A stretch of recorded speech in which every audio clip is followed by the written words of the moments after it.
There's a wolf bound beneath the world, and he's been waiting for over 1,000 years to kill you. Not you personally, of course, but if you had lived in Viking-age Scandinavia, if you had heard the skalds sing their poems by firelight, if you had carved runes into stone or sailed long ships across cold northern seas, you would have known this wolf's name. You would have known that he was growing stronger even as he lay chained on a distant island. You would have known that when he finally broke free, jaws touching earth and sky, flames blazing from his eyes, the world itself would end.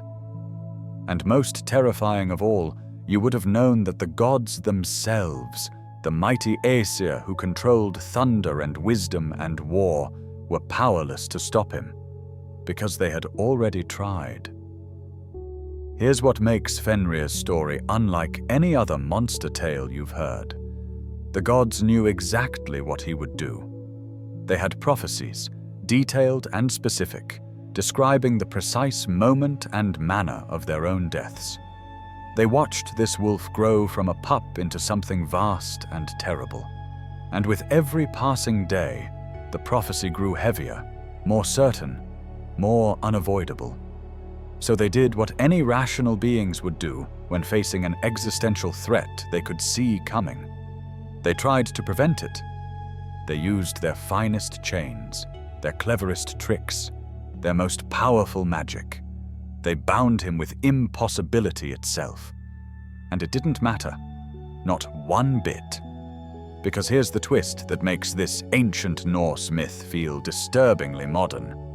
The gods' very attempt to prevent their doom created it. Every chain they forged, every deception they crafted, every act of fear-driven cruelty transformed a powerful but potentially manageable creature into the apocalyptic destroyer of worlds. They saw their nightmare coming and ran straight toward it, thinking they were running away. This is the story of Fenrir, the wolf whose binding cost a god his hand, whose rage was righteous, and whose freedom would herald Ragnarok, the end of everything. This is not a tale of evil defeated by good. This is not a bedtime story with a comforting moral. This is the raw Norse understanding of fate, of how prophecy becomes self-fulfilling, of how fear creates exactly what it fears, and of how even the mightiest gods cannot escape what the Norns have woven into the fabric of destiny itself. Before we journey into this darkness, let your breathing slow. Settle into this moment, this space between waking and dreaming, where ancient myths still breathe with original power. The wolf waits in his bonds. The chains grow thinner each day. And somewhere beneath the world, saliva flows endlessly from forced open jaws, forming a river named expectation, reminding us that what is delayed is not prevented, and what is feared often comes to pass precisely because we fear it. The unholy union, birth of monsters, long before Ragnarok would shake the 9 worlds, before the binding and the betrayal. Before the wolf's jaws grew wide enough to swallow mountains, there was a meeting in the darkest reaches of Jotunheim, the realm of giants. It was a place where winter never truly released its grip, where ice formations rose like cathedrals to forgotten gods, where the wind carried voices of those who had frozen into the landscape itself, forever trapped between life and death. In this harsh and unforgiving territory lived the giants, beings of immense power and often equally immense malice, creatures who remembered the time before the Aesir gods had claimed dominion over the cosmos, who nursed ancient grudges and waited for the day when the current order would crumble. Among these giants dwelt a particularly fearsome figure, a giantess whose very name carried the weight of sorrow and doom. Her name was Angrboda, which translates variously as the one who brings grief, she who offers sorrow, or perhaps most chillingly, Harmbider, the one who waits with malicious intent, biding her time until the moment is ripe for catastrophe. The ancient Norse who told these tales understood that some beings existed not to create immediate chaos, but to plant seeds of future destruction, to birth forces that would grow slowly, inexorably, until they could no longer be stopped. Angrboda was such a being. In the Prose Edda, written by the Icelandic scholar and politician Snorri Sturluson in the 13th century, we find our most detailed account of what transpired in that frozen realm. Snorri, writing centuries after the Viking Age, compiled the scattered oral traditions and poetic fragments into a more or less coherent narrative, though he was himself a Christian, attempting to preserve the pagan stories of his ancestors. His work remains our single most comprehensive source for understanding Norse cosmology and mythology, though scholars continue to debate how much he might have modified or interpreted the original pagan traditions through his Christian lens. According to Snorri's account in the section called Gylfaginning, meaning the beguiling of Gylfi, Loki, the trickster god who existed on the boundaries between the Aesir gods and the giants, between order and chaos, between friend and foe, journeyed to Jotunheimar. Loki himself was of mixed heritage, his father Farbauti described as a giant, and his mother Laufey sometimes referred to as a goddess, sometimes as a giantess. This liminal nature, this existence between categories, made Loki uniquely positioned to move between worlds that others could not easily traverse. What drew Loki to Angrboda? The ancient sources remain silent on this question, offering no explanation for why the trickster god journeyed to the frozen wastes to meet with this particular giantess. We might infer it was the attraction of chaos to chaos, of one destabilizing force recognizing a kindred spirit in another. It could have been more calculated, a deliberate choice by Loki to father children who would one day challenge the gods who both accepted and mistrusted him.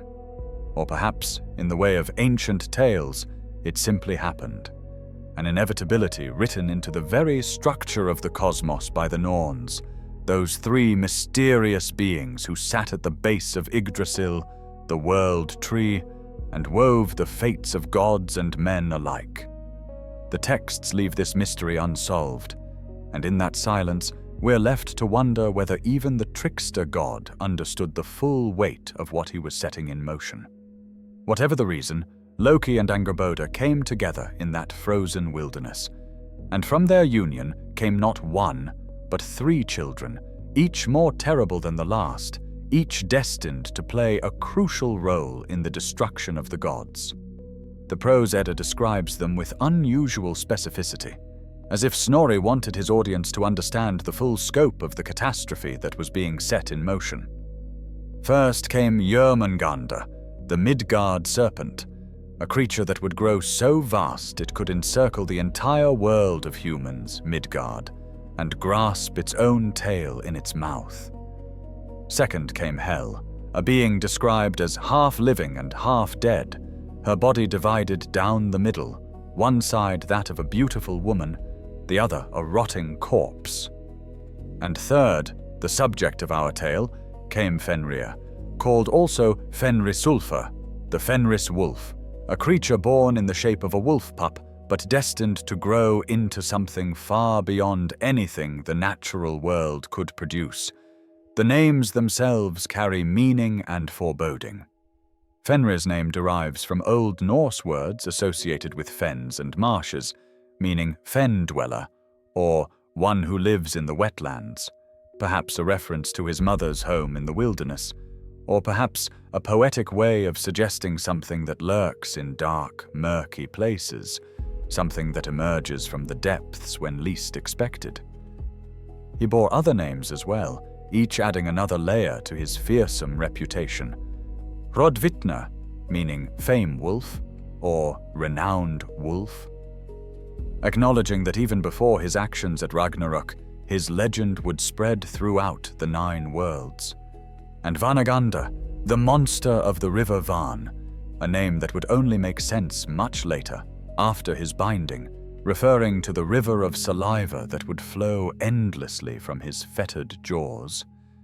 Imagine these three offspring, born in the howling wilderness of Jotunheim, nursed by their giantess mother in the lands where winter ruled eternal.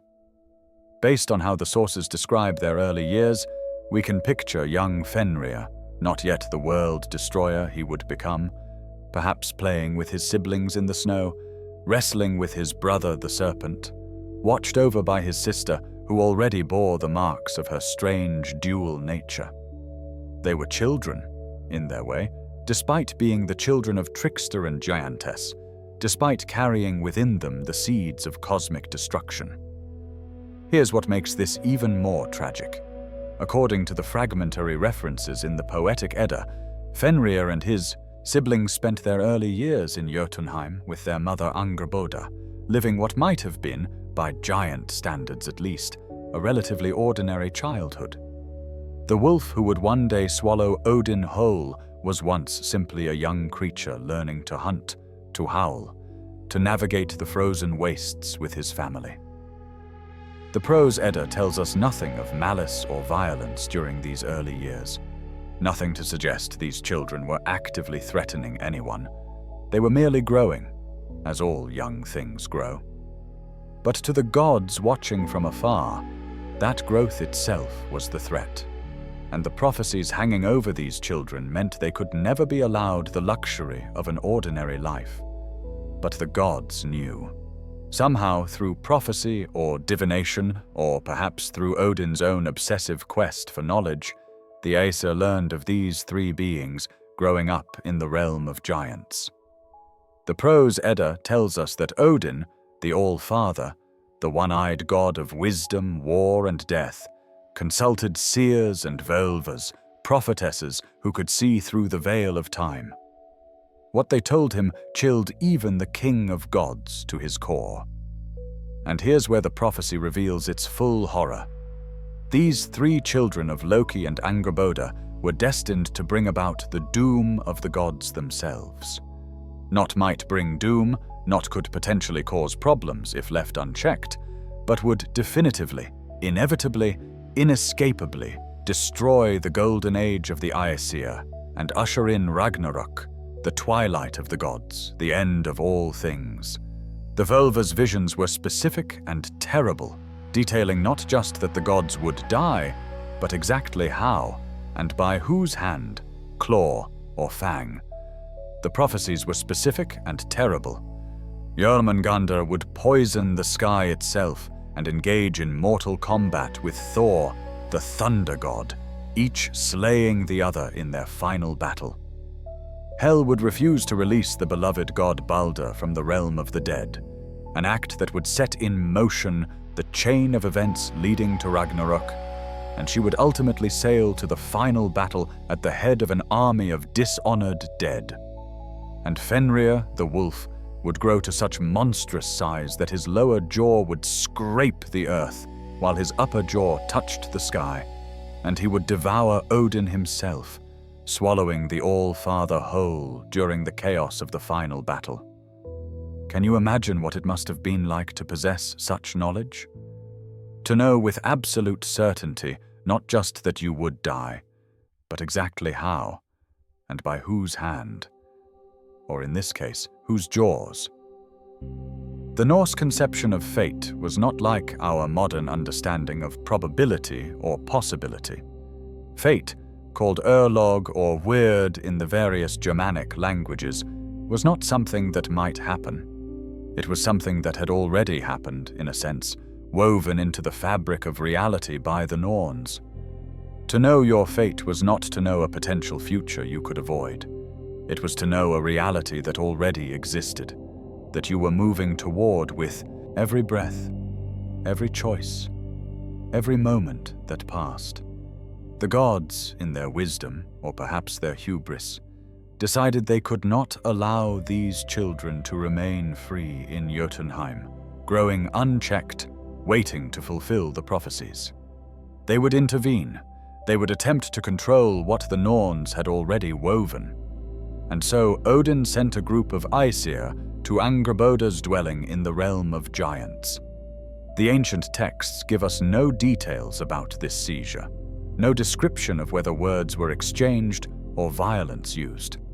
Given what we know of the relationship between Aesir and giants, between the ordered world of Asgard and the chaotic realm of Jotunheim, we can reasonably infer it was not a friendly negotiation.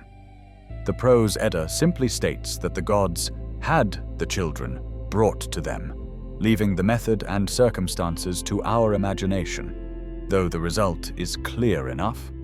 3 young creatures were taken from their mother. We might picture the scene based on what follows.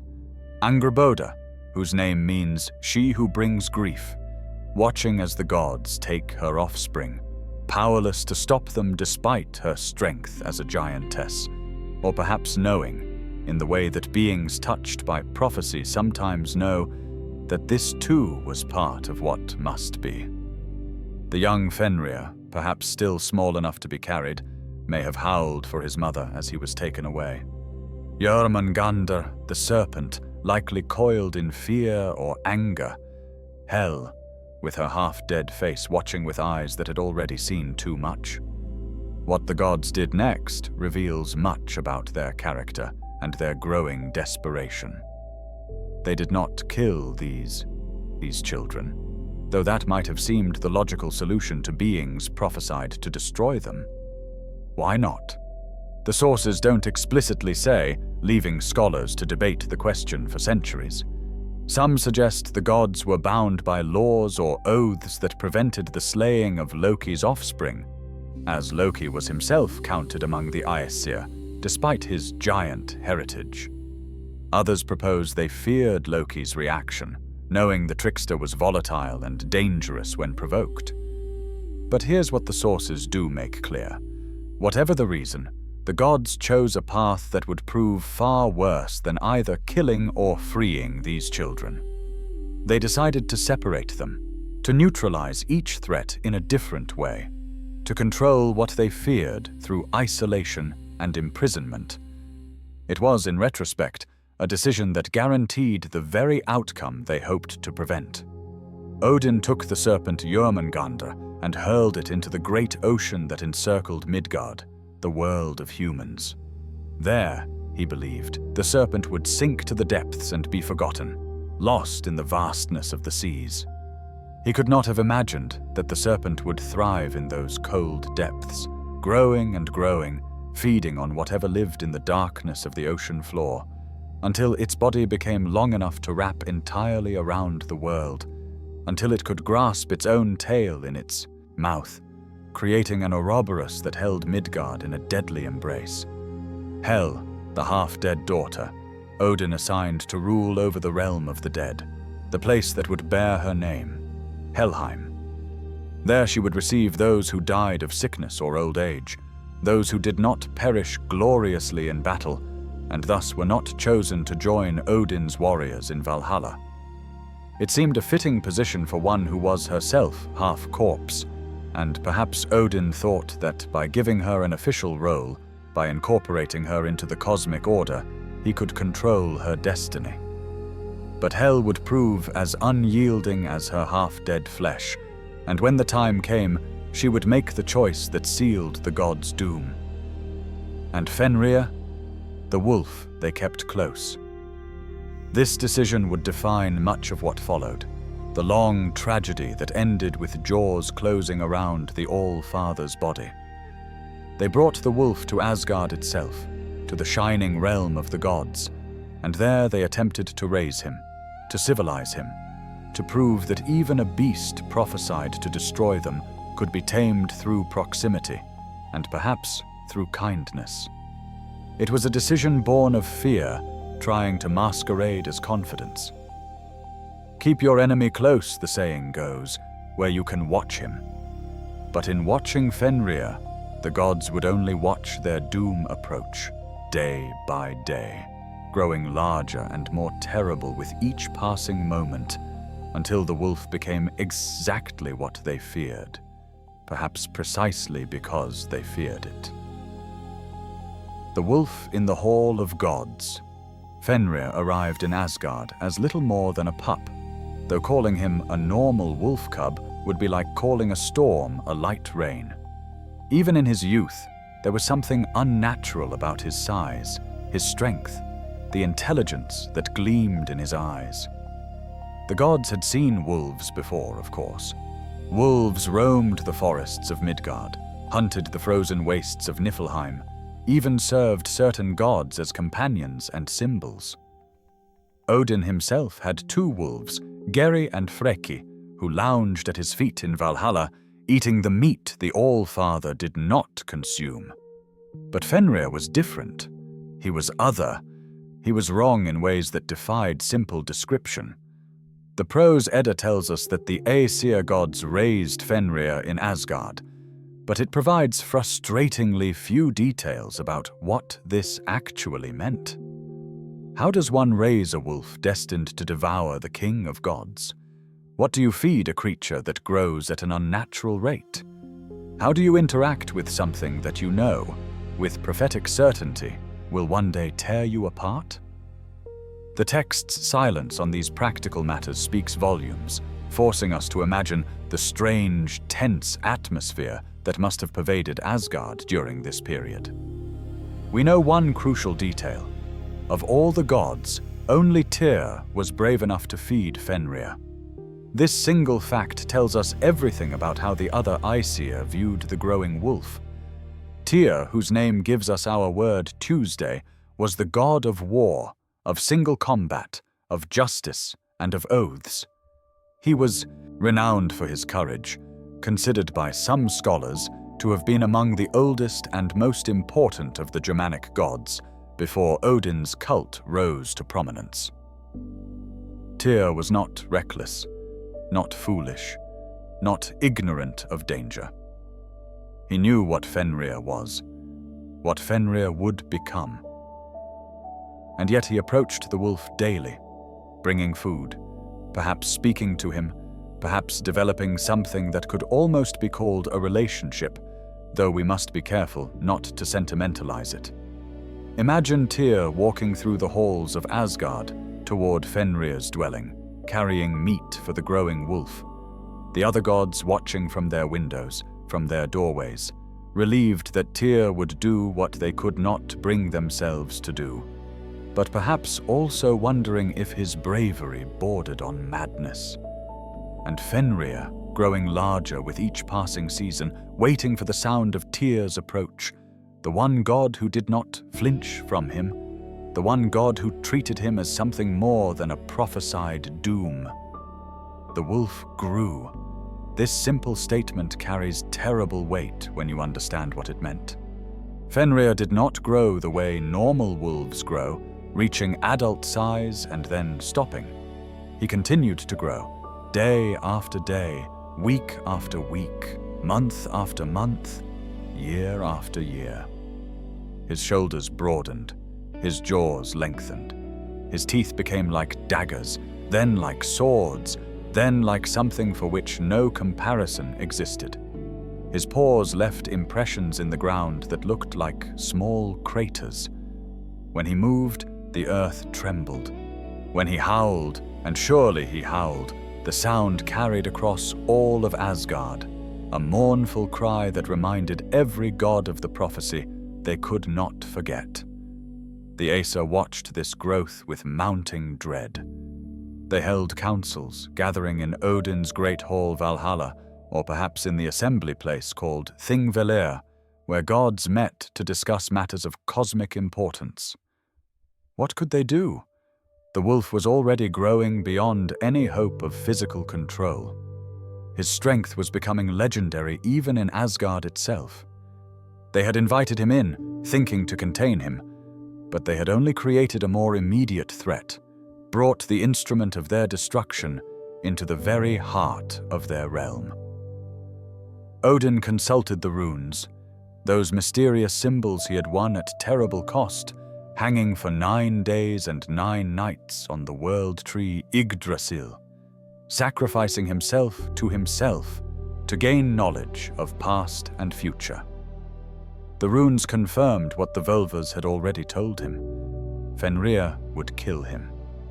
There was no avoiding it, no clever trick or divine intervention that would change this fundamental fact of cosmic fate. The wolf would grow, the wolf would break free, the wolf would devour the All-Father. This was weird, this was Urlog, this was what had been woven into the fabric of everything that is, was, or would be. But gods, even Norse gods who professed to believe in the inescapability of fate, are not good at accepting their doom passively. Odin, Thor, Tyr, Heimdall, all the mighty Aesir, they did not climb meekly toward their prophesied deaths. They struggled, they planned, they plotted, and in their desperation to avoid what could not be avoided, they set in motion the very chain of events that would ensure the prophecy's fulfillment. The decision was made. Fenrir must be bound. If they could not kill him, if fate would not allow them to eliminate the threat entirely, then they would restrain him, chain him, render him immobile and harmless until the end of days. It was a compromise between action and acceptance, a middle path that acknowledged they could not change the prophecy, but refused to simply wait for it to occur. In retrospect, knowing how this tale ends, we can see the terrible irony. Every action the gods took to prevent their doom only ensured it would happen exactly as foretold. The gods were clever, though. They understood that Fenrir was not stupid, that he would not simply allow himself to be chained without reason. So they conceived of a ruse, a game that would appeal to the wolf's pride while serving their true purpose. They would present the chains as tests of strength, challenges to prove Fenrir's power, competitions between the wolf and the bonds they had forged. They would cheer him on, applaud his success, treat the whole affair as entertainment rather than imprisonment. It says something profound about Fenrir's nature that he agreed to these contests. Was it vanity? A young creature's desire to prove itself, to show off its growing strength? Or did Fenrir, on some level, understand what was happening but play along anyway, knowing that fate would unfold as it must regardless of these games? The sources do not tell us what the wolf thought, what motivated him, whether he felt affection for the gods who had raised him or contempt for those who feared him. He remains, in many ways, the silent center of his own story, a force more than a character, a symbol more than a person. The first chain they brought was called lading. The name might derive from words meaning to lead, or possibly to lay, suggesting something meant to constrain or guide. It was an impressive chain, forged by the dwarves who were master craftsmen, made of the finest metals, each link as thick as a strong man's arm. The gods presented it to Fenrir with great ceremony, explaining that they wanted to test whether their greatest smiths had truly created an unbreakable binding. Would the mighty wolf honor them by trying to escape this marvel of dwarven craftsmanship? Fenrir looked at the chain. We can imagine him circling it, sniffing it, testing its weight with his paw, the way any intelligent predator would assess an unknown object. Then he allowed the gods to wrap it around him, to fasten it tight, to secure him with elaborate knots and clasps. The gods stepped back, excitement and fear warring on their faces, wondering if this might actually work, if Lyding might be strong enough to hold even the beast of prophecy. Fenrir tensed. His muscles rippled beneath his dark fur. He pulled, and with a sound like thunder, like the breaking of the world itself, Lyding shattered. Links flew in all directions. Gods ducked and dove for cover. And Fenrir stood there, free, unharmed, perhaps even pleased with himself, while the gods picked themselves up and forced themselves to laugh and cheer and congratulate the wolf on his magnificent strength. All according to plan, they assured him. This was just the first test. Of course he passed. He was Fenrir, after all. But in their eyes, Fenrir must have seen the truth. Fear. Deep, primal, existential fear. They were terrified of him. And if he had not understood before what he truly was to them, he understood now. He was not their pet, not their ward, not even really their prisoner yet. He was their nightmare in flesh and fur, growing larger every day. The sources don't tell us what Fenrir thought in this moment, but the fact that he agreed to a second test suggests he either didn't yet fully grasp the gods' intentions, or he was giving them another chance to prove they could be trusted. The gods returned to their forges and their smiths.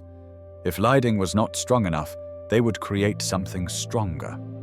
They commissioned a second chain, this one called Dromi, a name that might mean fetter, or possibly relates to words for sound or noise, the sound of chains clanking perhaps, or the noise of something straining against bonds. Dromi was forged to be twice as strong as Lyding, made with even more care, with binding spells woven into its very metal, with all the knowledge and skill the dwarven smiths could muster. Again they approached Fenrir. Again they framed it as a game, a test, an honor. "Look," they said, "we have made an even stronger chain. If you could break Lyding, surely you can break Dromi as well.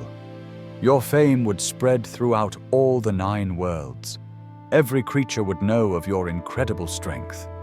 It was flattery mixed with challenge, appealing to pride while hiding desperation.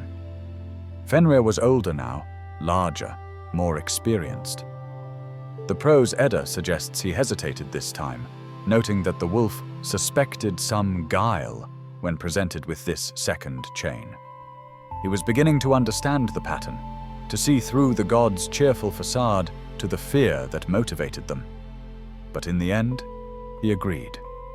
Why would a creature growing increasingly suspicious still consent to be bound a second time? The sources don't explain his reasoning, but we might infer several possibilities from what we know of the story. He could not resist the challenge to his pride, wanting to prove that even stronger chains were no match for his strength. He might have wanted to prove something to himself about his own power. Or, and this interpretation adds a layer of tragedy to what follows, he may have wanted to give the gods one more chance to accept him, to demonstrate that these really were just tests of strength and not attempts at permanent imprisonment. Whatever his motivation, Fenrir allowed himself to be bound again. They bound him in Dromi, and this time the chain held for a moment. The gods held their breath. Fenrir pulled, and the chain resisted. He pulled harder, muscles straining, claws digging into the ground. The chain groaned, but held. And then, with a mighty effort that left gouges in the earth of Asgard itself, Fenrir shattered Dromi as completely as he had destroyed Lyding. The gods maintained their act of celebration, but it was weaker this time, more obviously forced. And Fenrir, standing there covered in broken chain links, watching the gods who had claimed to care for him, must have understood with perfect clarity. They would never stop trying to bind him. This would continue until either they succeeded or he tired of their games. The trust between god and wolf, already fragile, cracked further. The prose Edda preserves what happened next in stark, understated prose that somehow makes it more chilling. The gods realized they needed help beyond anything available in Asgard. They needed magic beyond their own capabilities, craftsmanship beyond what their own smiths could provide. They needed, in short, to commission something from the greatest craftspeople in all the cosmos, the dwarves of Svartalfheim, the dark elves who dwelt beneath the mountains, who could forge wonders and nightmares in equal measure. Odin sent a messenger, the fleet-footed god Skirnir, who served the god Freyr, down into the depths of Svartalfheim. The mission was clear: create a binding that could hold Fenrir, something the wolf could not break no matter how strong he became. Cost was no object. Pride was no concern. The gods were willing to beg, to bargain, to promise anything, If only the dwarves could save them from their prophesied doom. And the dwarves, in their deep forges lit by fires that burned with unnatural colors, in their halls where ancient secrets were hoarded like gold, set to work on something that would become legendary in its own right. Gleipnir, the chain that was not a chain, the binding that would finally hold the wolf that could not be held. The impossible chain, forging Gleipnir, deep beneath the mountains, in tunnels that twisted through the roots of the world itself, in chambers lit by forge fires older than the gods, the dwarves gathered to consider Odin's request. These were not the jolly, stout-hearted craftsmen of later fantasy tales. The dwarves of Norse mythology were creatures of darkness and earth, master smiths whose knowledge of metalworking and magic bordered on the divine. Beings who had forged Thor's hammer Mjolnir, the spear Gungnir that Odin wielded, the ship Skidbladnir that could sail through air and sea alike. When the dwarves agreed to forge something, that thing would be a marvel, a wonder, an object that would endure through ages and become the subject of songs and stories. But Fenrir was no ordinary problem. He had broken chains that should have held anything. His strength was growing daily, approaching levels that defied normal understanding. Creating something merely strong would not be enough. They needed to create something that transcended strength entirely, that operated on principles beyond the physical, that existed in the liminal space between reality and impossibility. The dwarves, in their ancient wisdom, understood something fundamental about binding and constraint. Sometimes the strongest chains are not made of the strongest materials. Sometimes true power comes not from resisting force, but from existing beyond the realm where force applies. They needed to forge not a chain of iron or steel or even magical metals. They needed to forge paradox itself, impossibility made tangible, non-existence given form.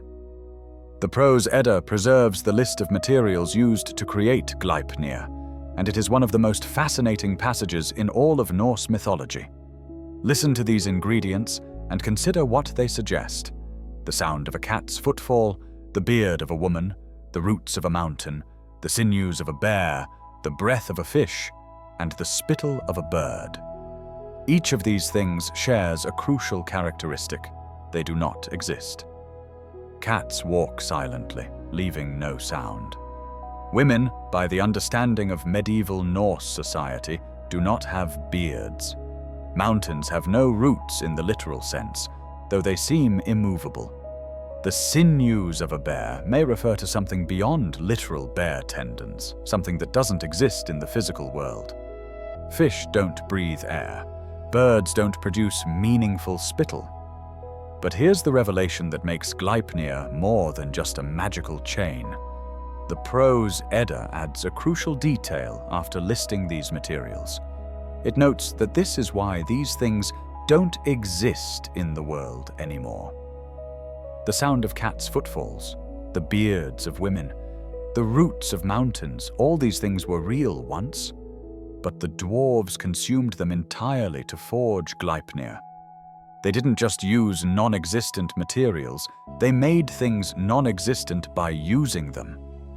The chain that bound Fenrir was literally made from absence, from things that had been removed from reality itself. To bind the prophesied doom of the gods, the dwarves didn't create something strong, they created something that existed in the space where existence had been subtracted. The dwarves were being asked to forge a chain from things that were not things, to create constraint from absence, to make reality from impossibility. And this paradoxical task was precisely within their capabilities. The dwarves dealt in metaphor made real, in symbolic truth given physical form. They understood that in a cosmos where giants embodied chaos, where gods represented order, where prophecy made the future as real as the past, the line between symbolic and literal was far thinner than mortals imagined. We are not told how the dwarves gathered these impossible ingredients.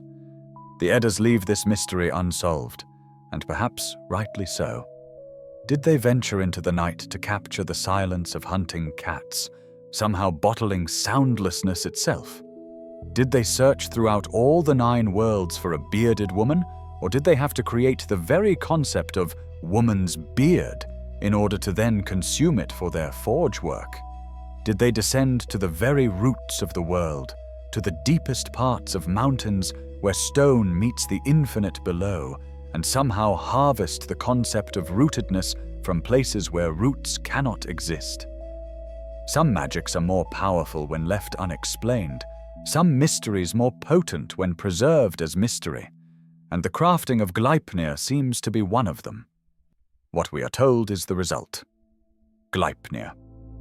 The name itself is fascinating, usually translated as Open One, or the Deceiver, possibly also the Entangler.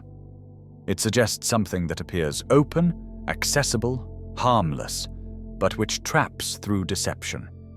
And this is precisely what Gleipnir looked like, not a massive chain of thick iron links clanking with weight and strength, but a thin ribbon, smooth and soft as silk, light as a feather, delicate enough that a child could have tied it in their hair.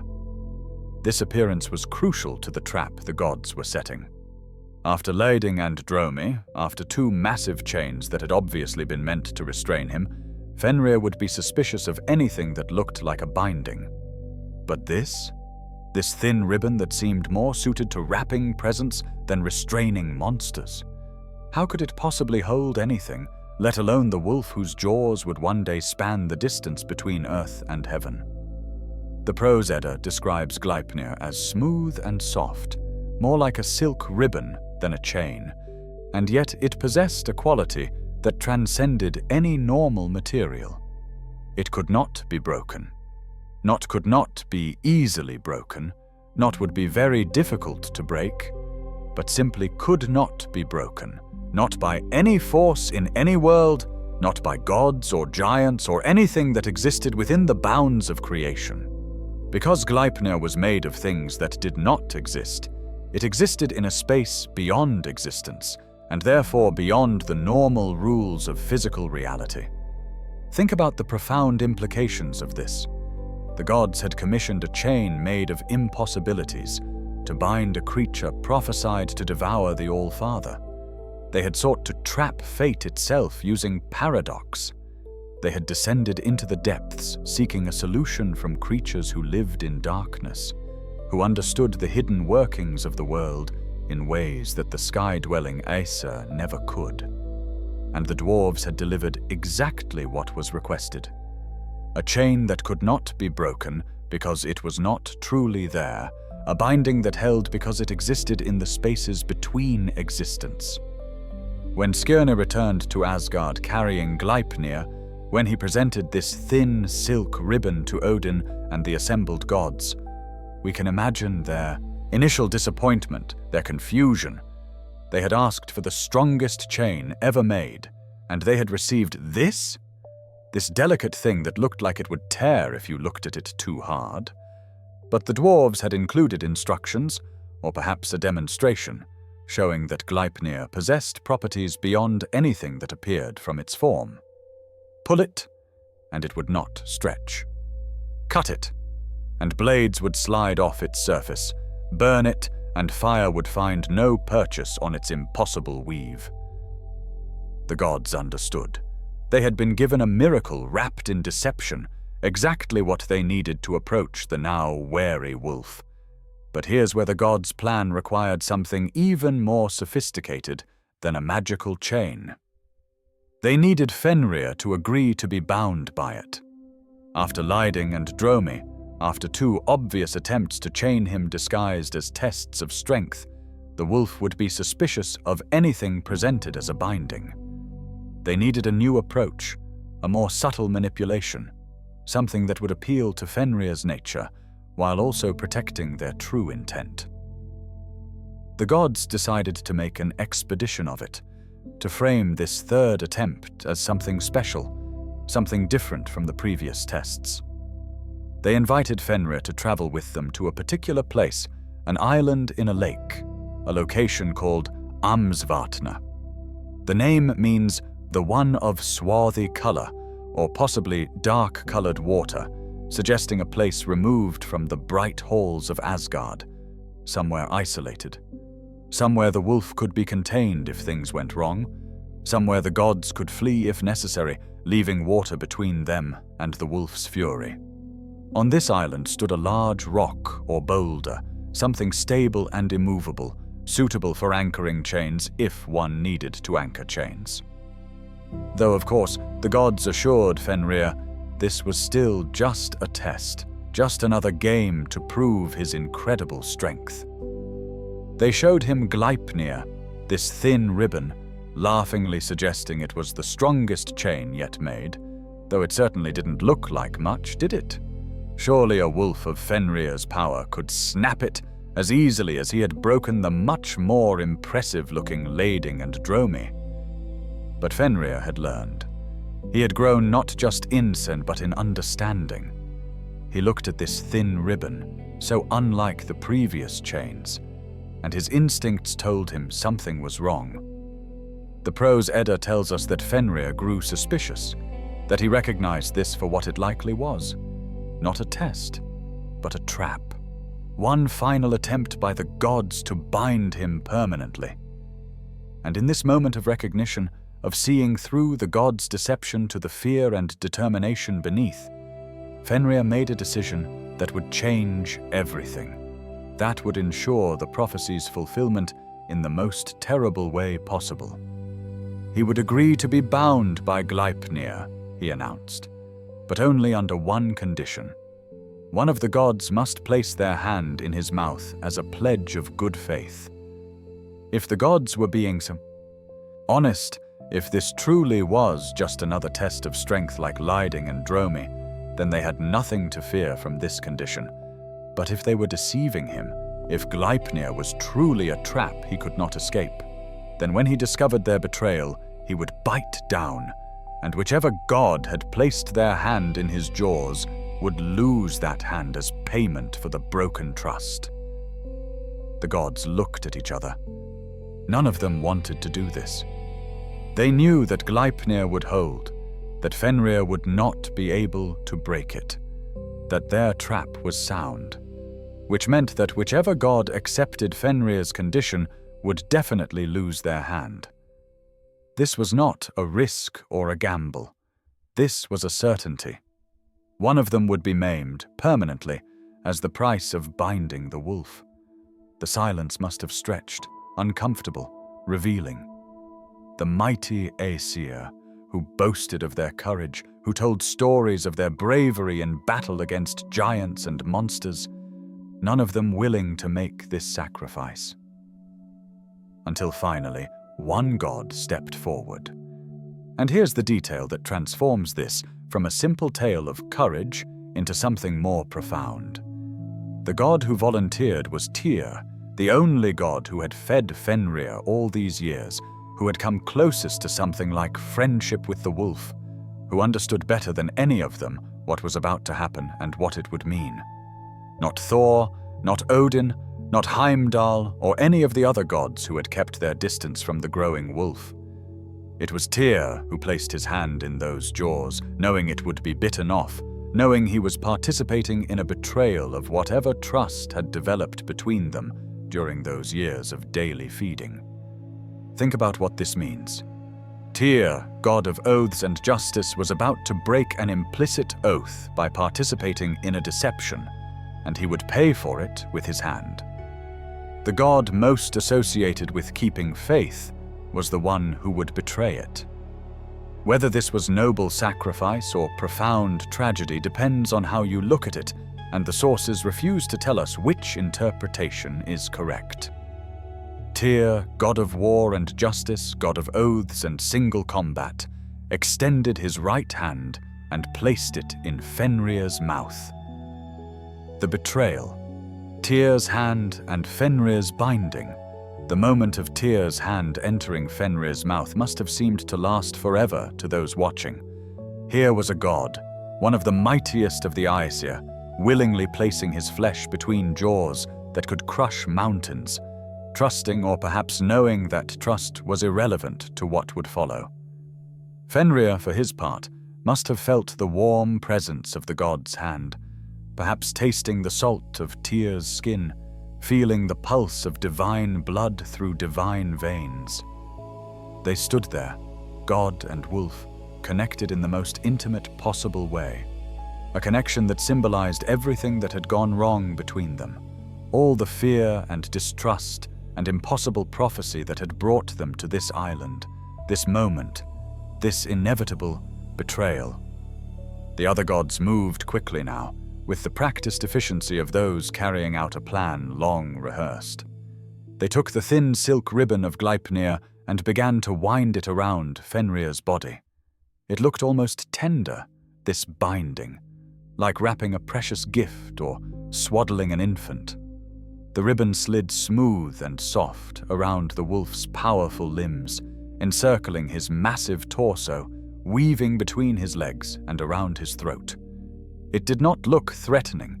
It did not look strong enough to hold anything larger than a small dog, which was precisely why it worked.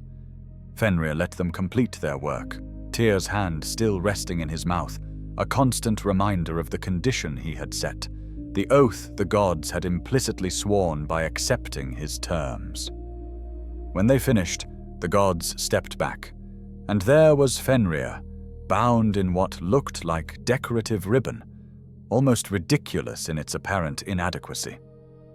The wolf prepared himself, muscles tensing beneath his dark fur, and pulled. Gleipnir held. Fenrir pulled harder, putting more strength into it, the kind of force that had shattered Lyding on the first attempt. Gleipnir did not stretch, did not groan, did not show any sign of strain. It simply held, soft and smooth and completely, impossibly unyielding. The wolf threw all of his strength into breaking free, thrashing and twisting, pulling and pushing, using every technique that had worked before. His claws dug furrows in the earth of the island. His movements shook the ground. His struggles sent waves across the dark waters of the lake.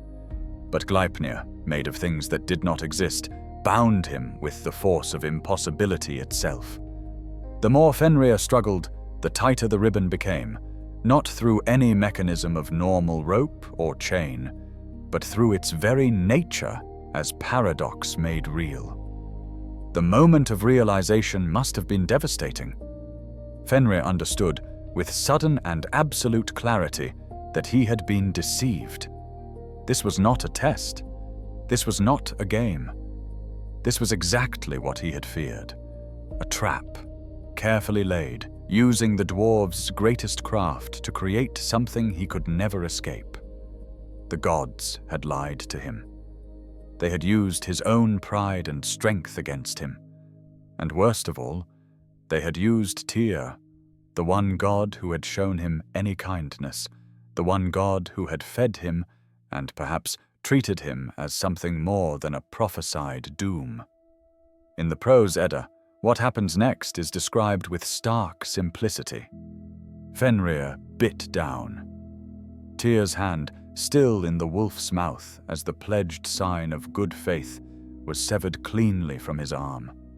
Blood, divine ichor, sprayed across the island, across the wolf, across the thin ribbon that had finally held where iron chains had failed. Tyr made no sound, or if he did, the sources do not record it. He was a warrior god, a god of stoic courage. And perhaps he had known from the moment he volunteered that this was how it would end. His hand was the price of binding Fenrir, and that price was paid. The other gods, seeing that Gleipnir truly held, began to laugh. The prose Edda specifically mentions this detail, and it is one of the most chilling moments in all of Norse mythology.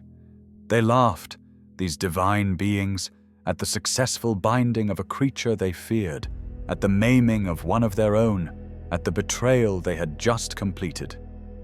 All of them laughed, that is, except Tyr, who stood there nursing his ruined arm, having sacrificed his hand for this moment, having placed his flesh in the wolf's mouth, knowing it would be forfeit, having kept an oath even as he helped break the greater oath of trust between God and wolf.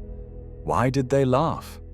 Was it relief, the hysterical release of tension after successfully trapping the creature prophesied to destroy them?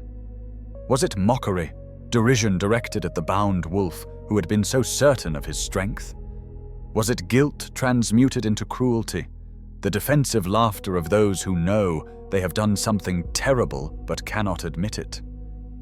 The text does not tell us their motivation, only the terrible fact of their laughter echoing across that island, while Fenrir, bound in impossible chains, bleeding from the mouth where he had bitten off a god's hand, understood fully what the gods thought of him, what they had always thought of him. The gods were not finished with their work. A wolf bound might still be a wolf dangerous, still able to bite, still able to speak and howl and make his presence felt. So they took a thick chain called Gelgja and threaded it through Gleipnir, then drew it through a hole in the massive boulder on the island, the rock called Gjöll. They pulled Gelgja deep into the earth, driving it down until the chain was anchored far below the surface, ensuring that even if Gleipnir somehow failed, which it would not, Fenrir would remain trapped in this place. But the gods feared even a bound wolf's jaws. Those teeth had just severed Tyr's hand. Those jaws would one day swallow Odin whole. So they took a sword, and they placed it in Fenrir's mouth, wedging it vertically so that the hilt rested on his lower jaw and the point pressed against his upper palate. The wolf's mouth was forced open, unable to close, the sword ensuring he could neither bite nor speak, nor even properly howl his rage and pain and betrayal. And from that forced open mouth, from the wolf's inability to swallow or close his jaws, saliva began to flow. Not the normal drool of any animal, but a river of saliva, constant and endless, pouring from the wolf's mouth to form an actual river that the Norse called van, meaning hope, or possibly expectation. The irony is profound. From the bound and muzzled wolf, from the creature whose doom had been delayed but not prevented, flowed a river named for expectation, for the waiting that must surely end, for the hope or dread of what is coming. That river flowed from Fenrir's mouth across the island, into the lake and beyond, a constant physical reminder of his presence, his rage, and his inevitable future. Imagine being Fenrir in that moment and all the moments that would follow. You are bound by chains you cannot break, chains made of impossibility itself. A sword holds your mouth open, forcing you into a permanent position of agony and humiliation. You cannot move your limbs, cannot close your jaws, cannot escape or fight, or even properly voice your fury. And you will remain this way not for days or months or years, but for ages, for entire epochs of the world, bound on this island while the gods go about their lives in Asgard, occasionally perhaps thinking of you, certainly relieved by your binding, comfortable in the false security it provides. The other gods departed the island, crossing the dark waters back to Asgard, back to their bright halls and their feasts and their beds, back to the lives they could now continue living with the comforting delusion that they had prevented their doom. Tyr went with them, cradling his severed arm, having paid the highest price for Fenrir's binding. The wolf watched them go, if watching is possible when your eyes are fixed and your head is immobilized by impossible chains. He felt them leave, certainly, and he began his long wait.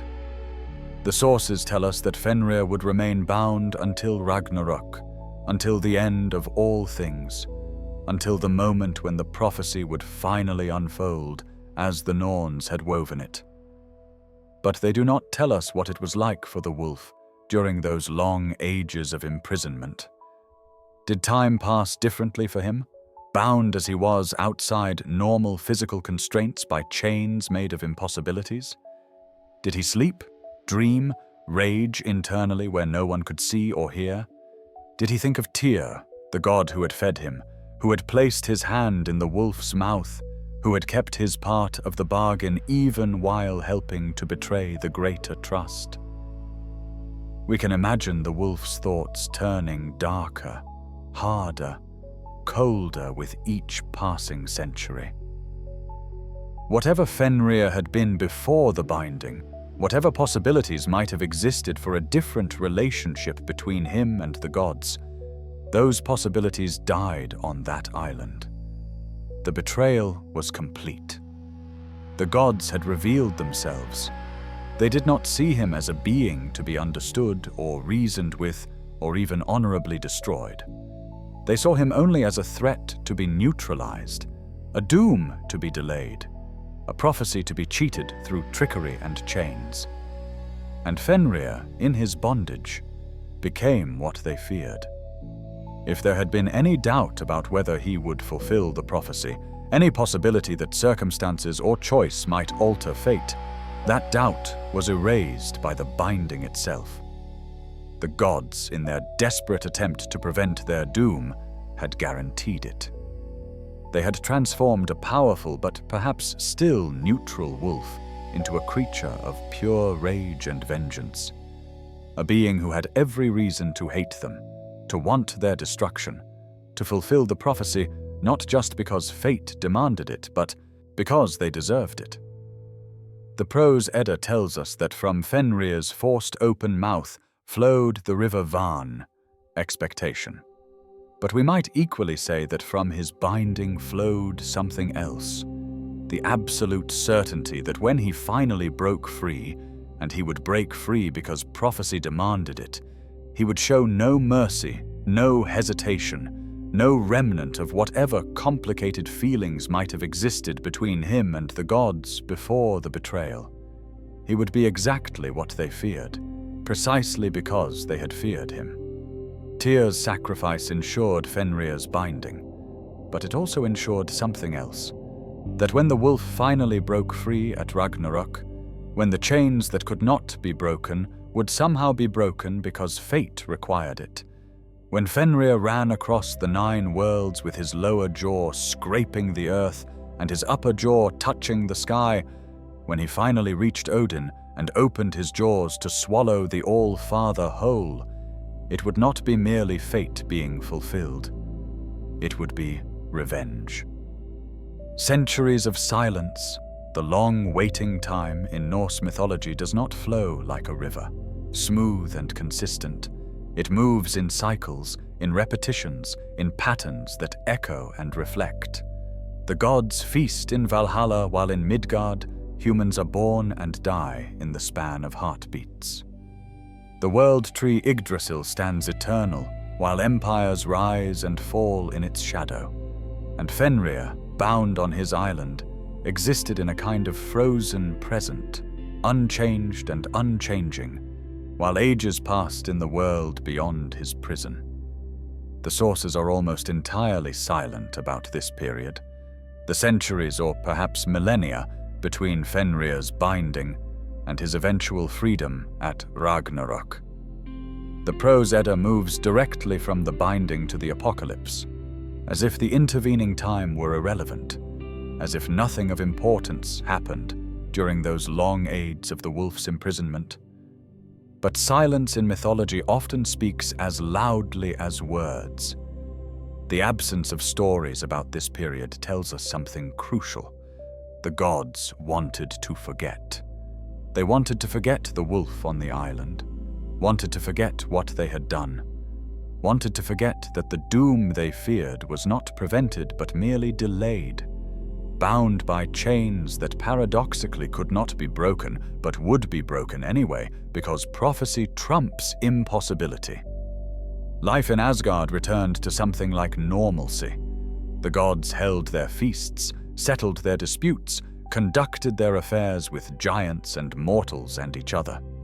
They probably did not speak often of Fenrir, the way you might not speak of a terminal diagnosis you've received, the way you avoid discussing the disaster you know is coming but cannot yet face. But they could not entirely forget. Every time Tyr appeared, his right arm ending in a stump where his hand had been, he served as a physical reminder of the price paid to bind the wolf. The god of war, who needed both hands to wield his weapons effectively, had been maimed for a cause that ultimately would not save anyone. Did the other gods avoid looking at Tyr's missing hand? Did they offer elaborate excuses for why it had been necessary? Did Tyr himself ever regret his sacrifice? Or did he wear his maiming with pride, the way a warrior might wear a battle scar? The river Van, flowing from the wolf's forced open mouth, must have carried stories back to the gods, rumors and whispers of what was happening on that isolated island. Did travelers ever venture there, drawn by morbid curiosity to see the bound beast? Did they report back what they saw? The great wolf, still growing even in bondage, his size increasing year by year, his strength building despite the chains? Or did everyone avoid the place, treating it as cursed ground, a location too terrible to approach, too dangerous to acknowledge? Some scholars have suggested that the name of the river, Van, expectation, carried a dual meaning. It was not just expectation in the sense of waiting, though certainly Fenrir waited eternally for the moment of his release. It was also expectation in the sense of hope, of something anticipated, something that despite all attempts to prevent it would surely come. The river flowed outward from the wolf's mouth, spreading through the 9 worlds, carrying with it the message that his binding was temporary, that fate could not be cheated, that Ragnarok approached with every passing moment. We must imagine what it was like to be Fenrir during this time, though the sources leave us to infer from silence. The physical agony of the sword in his mouth, never dulling, never allowing him even a moment's relief from the constant pain of his forced open jaws. The psychological torture of immobility, of being a creature built for movement, for hunting, for the freedom of running beneath open skies, now frozen in place by chains he could not break despite all his strength. The emotional devastation of betrayal replaying endlessly in his mind. Tyr's hand in his mouth, the moment of realization that he had been deceived, the laughter of the gods as they walked away.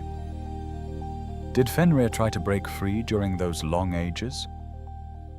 The Prose Edda doesn't tell us, leaving us to picture him testing Gleipnir's bonds periodically, pulling and straining, hoping against hope that perhaps the impossible chains would weaken, that maybe he would find some angle or technique that would allow escape.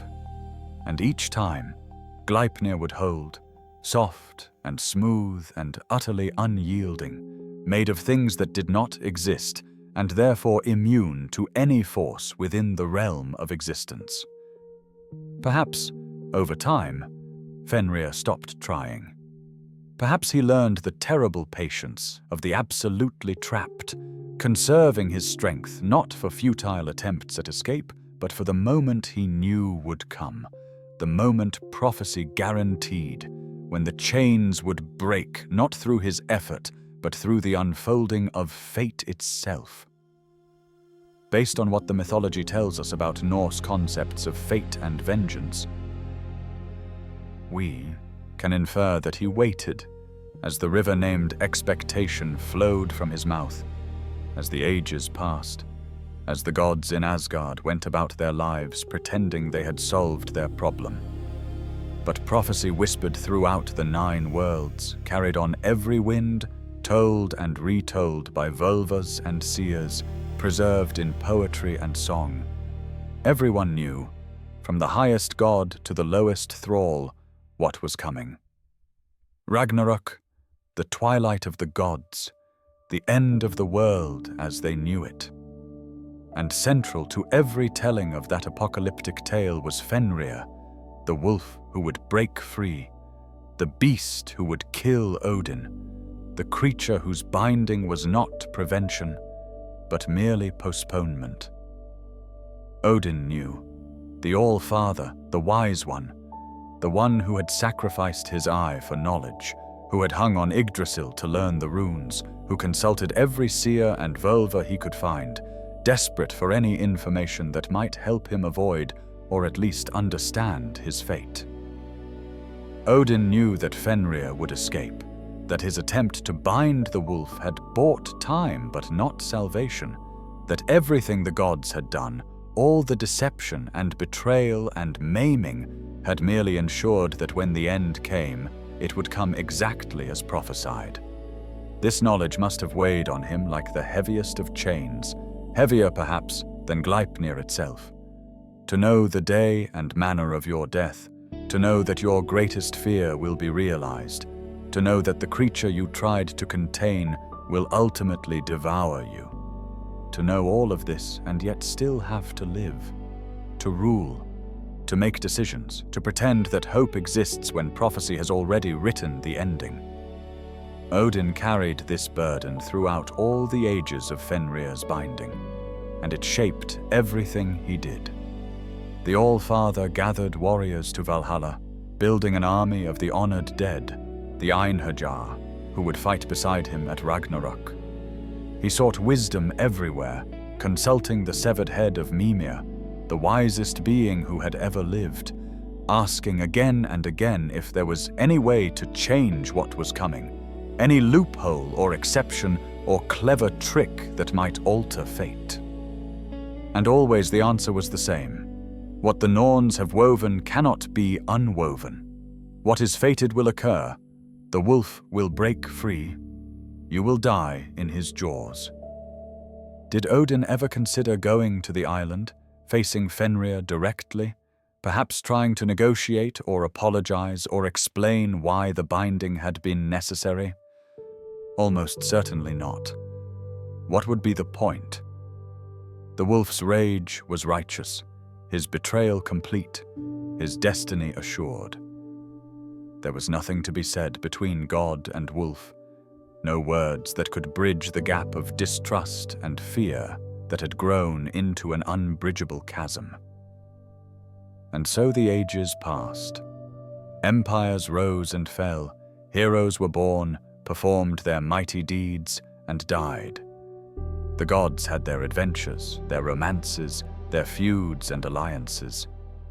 Loki, Fenrir's father, continued his complicated relationship with the Aesir, sometimes helping them, sometimes hindering them, always walking the line between friend and enemy.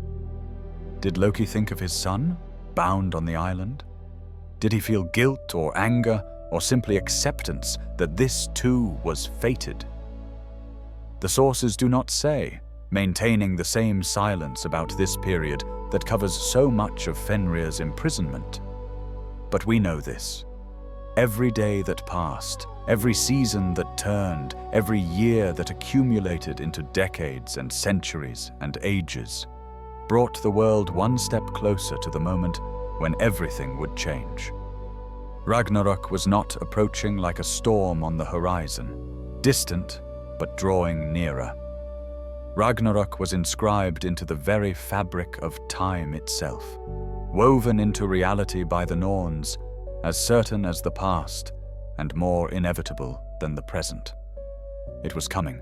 It had always been coming, and Fenrir's binding had changed nothing except ensuring that when it arrived, the wolf's rage would be absolute.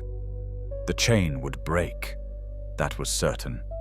How or why, through what mechanism impossibility would yield to fate, the sources do not clearly explain. Perhaps Gleipnir, made of things that did not exist, would cease to exist when the world itself began to end. Perhaps Fenrir's strength would grow so vast that even impossibility could not contain it.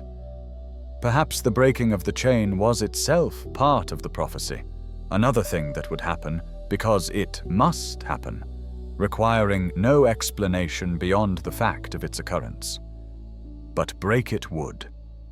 And when Gleipnir finally snapped, when the sword fell from Fenrir's mouth, when the wolf stood free for the first time in ages beyond counting. Stretching limbs that had been frozen in place for longer than mortal minds could comprehend, working his jaw that had been forced open for eternities, feeling the rage and pain and betrayal of centuries finally given outlet. The gods would understand that all their efforts had been futile. The wolf was coming, and no chain, no trick, no amount of fear or preparation would be enough to stop what had been woven into fate before the gods themselves were born. The breaking of the world. Ragnarok begins. Ragnarok did not announce itself with warning, or rather, it announced itself with every warning possible. So many signs and portents that by the time the final catastrophe arrived, it felt both sudden and inevitable, both shocking and long expected. The Norse who told these tales understood that the end of the world would not be a single moment, but a cascade, a series of terrible events building upon each other, each one worse than the last, until the old world was consumed and something new, or perhaps nothing at all, emerged from the ashes. The signs began subtly, or what passes for subtle in the context of cosmic doom. Heimdall, the watchman of the gods who stood eternally at the Bifrost Bridge connecting Asgard to the other realms, began to notice disturbances. His vision, sharp enough to see 100 leagues in any direction, spotted movements in the distant corners of the 9 worlds. His hearing, keen enough to hear grass growing on Midgard and wool growing on sheep, detected sounds that should not exist, rumblings beneath the world, stirrings in places that should be still. Then came Fimbulwinter, the great winter that would precede the final battle. The poetic Edda describes it in stark terms. 3 winters would come in succession with no summer between them. Snow would fall from all directions. Winds would be fierce enough to tear down trees and destroy homes. The sun would offer no warmth, as if it were failing, dying, losing its power to sustain life. Across Midgard, the world of humans, civilization began to collapse. Crops failed, livestock died, people fought over the dwindling resources, abandoning the laws and social bonds that had held their societies together. But Fimbulwinter was merely the overture. The true catastrophe began when the stars started to disappear from the sky.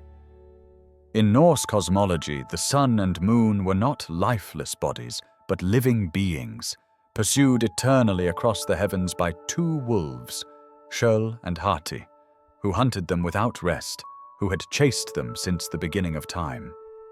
Throughout all of history, these celestial wolves had never caught their prey, always just a bit too slow, maintaining the eternal cycle of day and night, until Ragnarok. At the onset of the final battle, Skjöll finally caught the sun. The wolf's jaws closed around the bright body, and the sky went dark. Hati, not to be outdone by his brother, caught the moon, extinguishing its pale light. The stars, sensing the change, began to fall from the heavens, or perhaps simply ceased to shine, leaving the 9 worlds in absolute darkness, the first darkness since the cosmos had been ordered at the beginning of time. This was not the darkness of a normal night, but something more profound.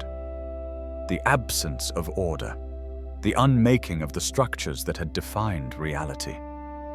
In this darkness, the mountains began to shake, the earth itself convulsed, massive tremors that shook every realm simultaneously, a cosmic earthquake that acknowledged the breaking of all natural laws.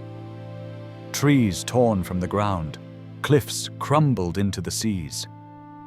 And most significantly, the shaking broke bonds that had held for ages. Loki, Fenrir's father, had himself been bound by the gods years earlier as punishment for his role in the death of Balder, the most beloved of the gods. The Aesir had taken Loki into a cave and bound him to 3 rocks using the entrails of his own son, placing a serpent above him so that its venom would drip onto his face for eternity. His wife Sigyn had stayed by his side, holding a bowl to catch the venom. But whenever she emptied the bowl, the venom would drip onto Loki's face, causing him such agony that his convulsions created earthquakes in Midgard. Now, in the earthquakes of Ragnarok, Loki's bonds broke. The trickster god stood free, transformed by his torment into something even more dangerous than he had been before. And on an island in a dark lake, Fenrir felt the earthquakes too. He felt reality itself beginning to unravel, felt the cosmic order that had maintained his prison for so long starting to fail. The prose Edda frustrates us here by not explaining exactly how Gleipnir broke, but this silence may itself be significant. The chain was made of things that did not exist, bound by paradox rather than strength. As the world began to end, as order gave way to chaos, as reality itself started to fail, perhaps the paradoxes that held Gleipnir together simply stopped working. We might think of it this way. Gleipnir could hold Fenrir because it existed in a space outside of normal physical laws. But when Ragnarok began, when the laws themselves started breaking down, that space collapsed. The chain that could not be broken by force broke when force itself stopped meaning anything. Or perhaps Fenrir's strength, building for ages, finally exceeded even the bounds of paradox. Or perhaps, most disturbingly, the breaking of the chain was simply part of the prophecy all along, fated to happen at this exact moment, requiring no mechanism, needing no explanation beyond the fact that the Norns had woven it to be so. In which case, Gleipnir never could have held Fenrir permanently. It was always going to break. The gods' greatest achievement in binding the wolf was, in the end, merely a delay. They bought time, nothing more, and the price of that time was Tyr's hand, and the guarantee that when Fenrir finally escaped, his rage would be absolute. What we know with certainty is that Gleipnir snapped. The unbreakable chain broke. The impossible binding yielded. And Fenrir, for the first time in ages beyond counting, stood free. Imagine that moment. The sudden absence of constraint after centuries of immobility. The sword falling from his mouth, clattering onto the ground, no longer forcing his jaws open. The ability to close his mouth, to move his limbs, to feel his own strength without the dampening presence of the magical chains. Fenrir shook himself, throwing off the broken remains of Gleipnir, stretching muscles that had been frozen for ages. And then he howled. The sound of Fenrir's howl echoed across all 9 worlds, a cry of rage and pain and terrible freedom, a sound that announced to everyone, god and giant and human and dwarf, that the end had come. This was not the howl of a normal wolf calling to its pack. This was the voice of doom itself, of destiny fulfilled, of prophecy made manifest. Everyone who heard it understood in that moment that Ragnarok had truly begun. Fenrir did not remain on the island. He leaped into the dark waters, swam to shore, and began running. As he ran, he grew. Or perhaps he was already growing, had been growing even while bound, and now his true size could finally manifest. The prose Edda describes what happened with stark, terrifying imagery. Fenrir's lower jaw scraped along the ground, while his upper jaw stretched upward to touch the sky. Fire blazed from his eyes and nostrils, flames that illuminated the darkness with a terrible red glow, casting flickering shadows that made the world seem even more nightmarish. Think about the scale implied here. A wolf whose jaw spans the distance from earth to heaven, whose mouth is wide enough to swallow mountains if mountains had stood in his path. This was not a beast of normal proportions grown large. This was something that transcended natural law, a creature whose very existence violated the rules of physics and biology, held together only by the binding force of fate and fury. As Fenrir ran, the earth cracked beneath his paws. Forests were flattened, rivers boiled dry from the heat of his passage. Everything in his path was destroyed or consumed, swallowed into the darkness of his enormous jaws. This was the wolf the gods had feared, the creature they had attempted to bind, now free and terrible beyond any imagining. And he ran with a purpose, a destination, a target for all the rage that had built during his centuries of imprisonment. He ran toward Asgard, toward the gods, toward Odin. But Fenrir was not the only monster freed by Ragnarok's chaos. In the ocean that encircled Midgard, Jörmungandr, the Midgard serpent, Fenrir's brother, also stirred. The serpent that had grown so large it could encompass the entire world now released its own tail from its mouth, uncoiling, rising from the depths. As it moved, the seas roiled and spilled over the land, flooding coasts, drowning cities, washing away everything humans had built. Jörmungandr's massive body thrashed and writhed, creating waves that were themselves like mountains, walls of water that crashed across Midgard, drowning the world. And from the south came Surtur, the fire giant, oldest and most powerful of all the inhabitants of Muspelheim, the realm of flame. Surtur carried a flaming sword, brighter than the sun had ever been, casting the only light in the darkened world. Behind him marched an army of fire giants, their very presence igniting everything they touched. They marched across Bifrost, the rainbow bridge connecting the realms, and the bridge, unable to bear the weight and heat of their passage, collapsed behind them, cutting off any retreat, any possibility of turning back from the coming battle.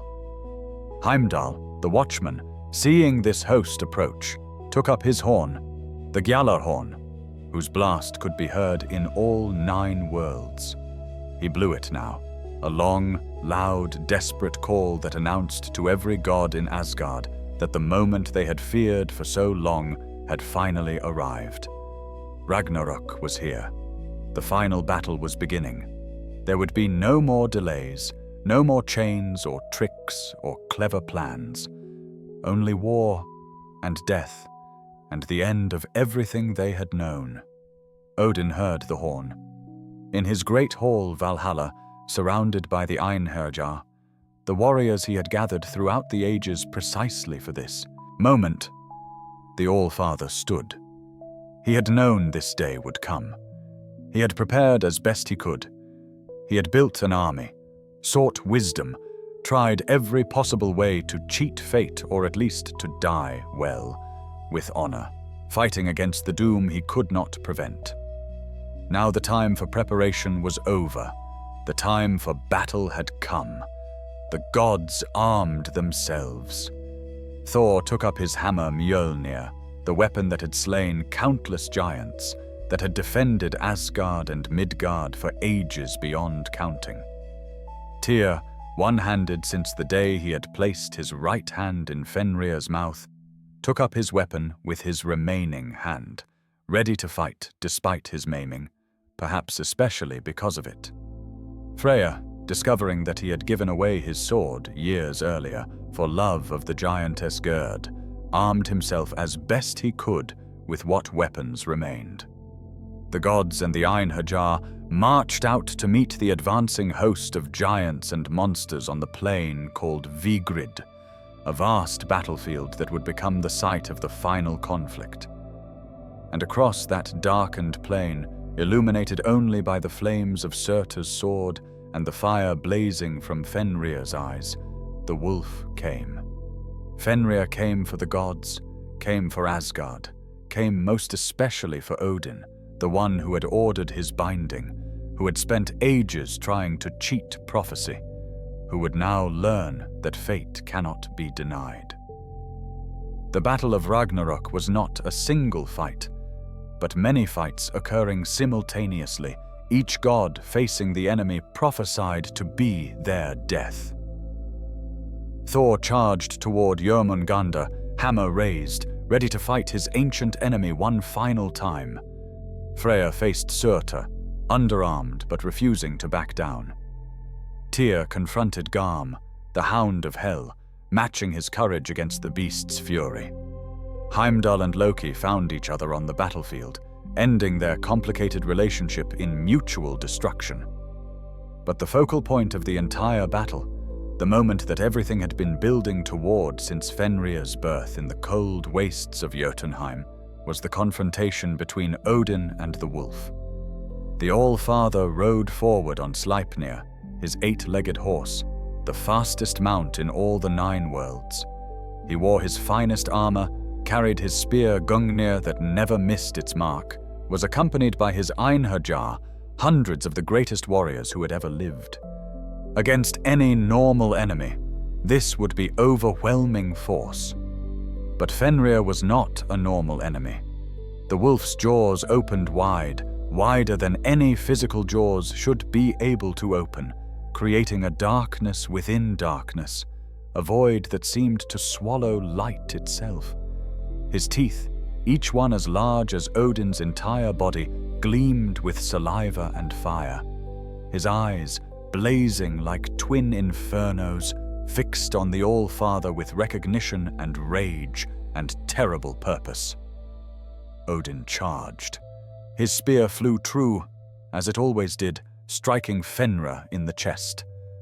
But prophecy cannot be stopped by even a spear that never misses. The Einherjar attacked from all sides, their weapons sharp and their courage absolute, but fate cannot be defeated by even the greatest warriors ever born. Fenrir's jaws closed around Odin, the All-Father, the Wise One, the King of Gods.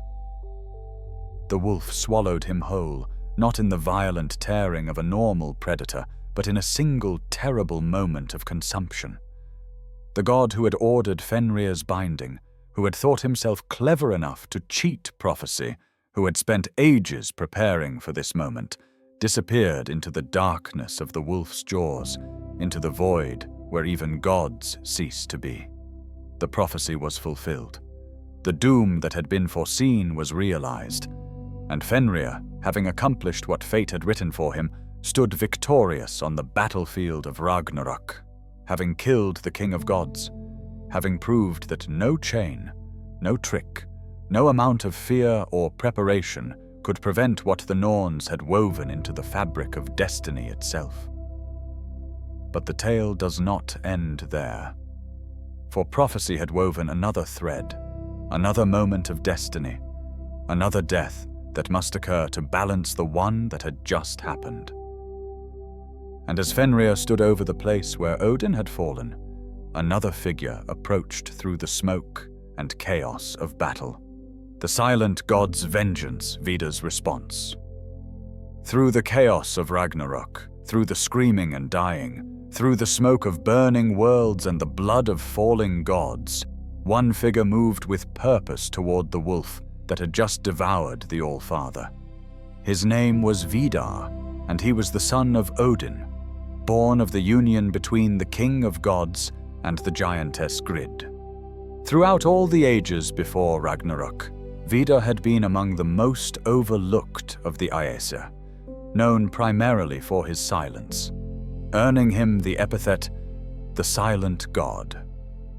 Where other gods were loud in their boasts and proclamations, Vidar spoke little or not at all. Where others sought glory through visible deeds and public heroism, Vidar remained in the background, quiet, observing, waiting. He lived in a hall called Vidi, meaning wide or vast, and the sources tell us it was a place of thick forests and tall grass, a wilderness even in Asgard, a place of solitude where one could think and prepare without the constant noise of divine society. But Vidar's silence was not the silence of weakness or absence. It was the silence of focused purpose, of a being who understood from the beginning what role he was meant to play. For Vidar had always known, from the moment he was old enough to understand prophecy, that he was destined to avenge his father's death at Ragnarok. This was his weird, his fate, the reason he existed.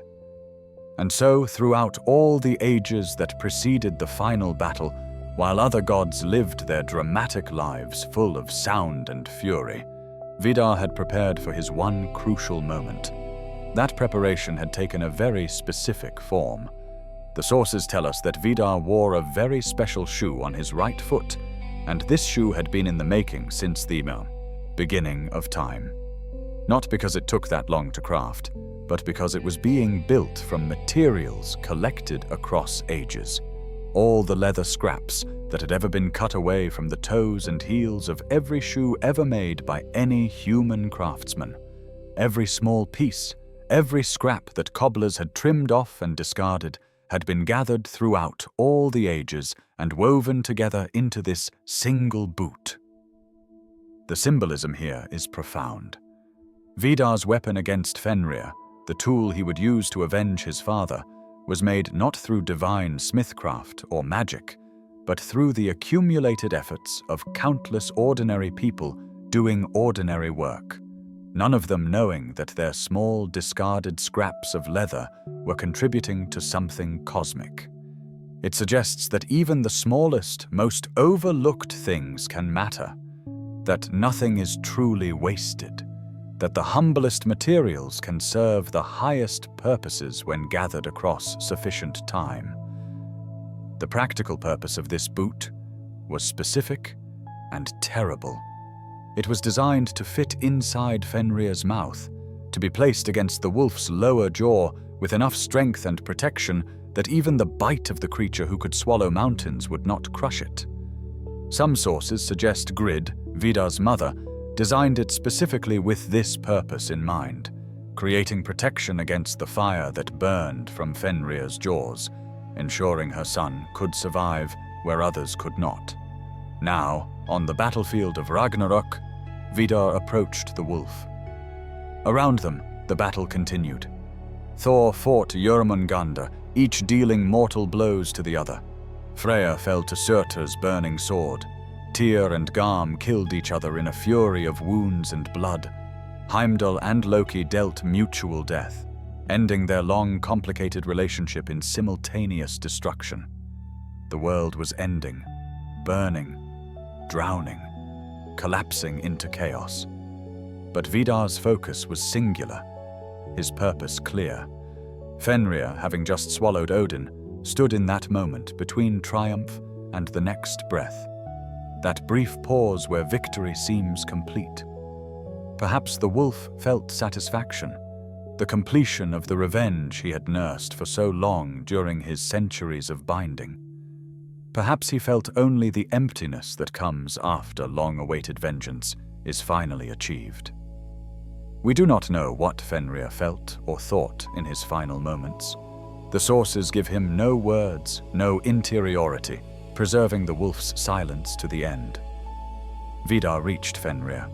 The silent god, living up to his epithet, said nothing, made no speech, delivered no declaration of intent or revenge. He simply acted.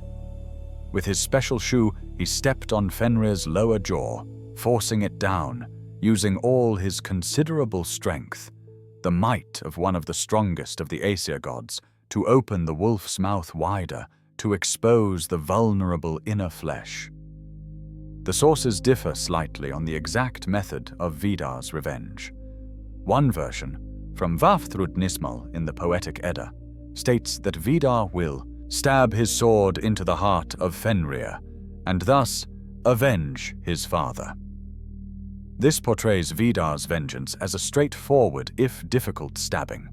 The silent god driving a blade into the wolf's vital organs, striking true despite the chaos and danger of the moment. But another version, from Völuspá, also in the Poetic Edda, describes something more visceral, more hands-on, more personal. Vidar takes hold of Fenrir's upper jaw with one hand while his foot presses down on the lower jaw, and he tears the wolf's mouth apart. Not with a weapon, but with his own strength, With divine power and centuries of preparation and all the weight of vengeance for a murdered father, Vidar rips Fenrir's jaws open until the wolf dies. The prose Edda combines these accounts, describing how Vidar steps on the lower jaw with his special shoe, takes hold of the upper jaw with his hand, and tears the wolf's mouth apart, how his sword finds the wolf's heart or throat, how the creature that was prophesied to be nearly invincible is destroyed by the one god who had prepared his entire existence for precisely this moment. In some tellings, this is explicitly linked to Vidar's shoe. The boot made from all time's leather scraps gives him the leverage and protection he needs, allowing him to stand inside the wolf's mouth, to brace against jaws that could crush mountains, to perform the impossible feat of tearing apart a creature made of prophecy and rage. Fenrir died on the battlefield of Ragnarok, killed by Vidar in revenge for Odin's death, the prophecy fulfilled even in its ending.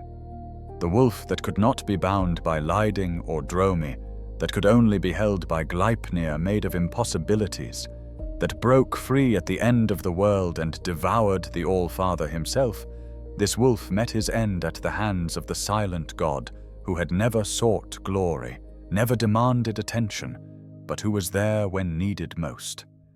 The irony of Fenrir's death might not be lost on us, even if it was lost on the dying wolf.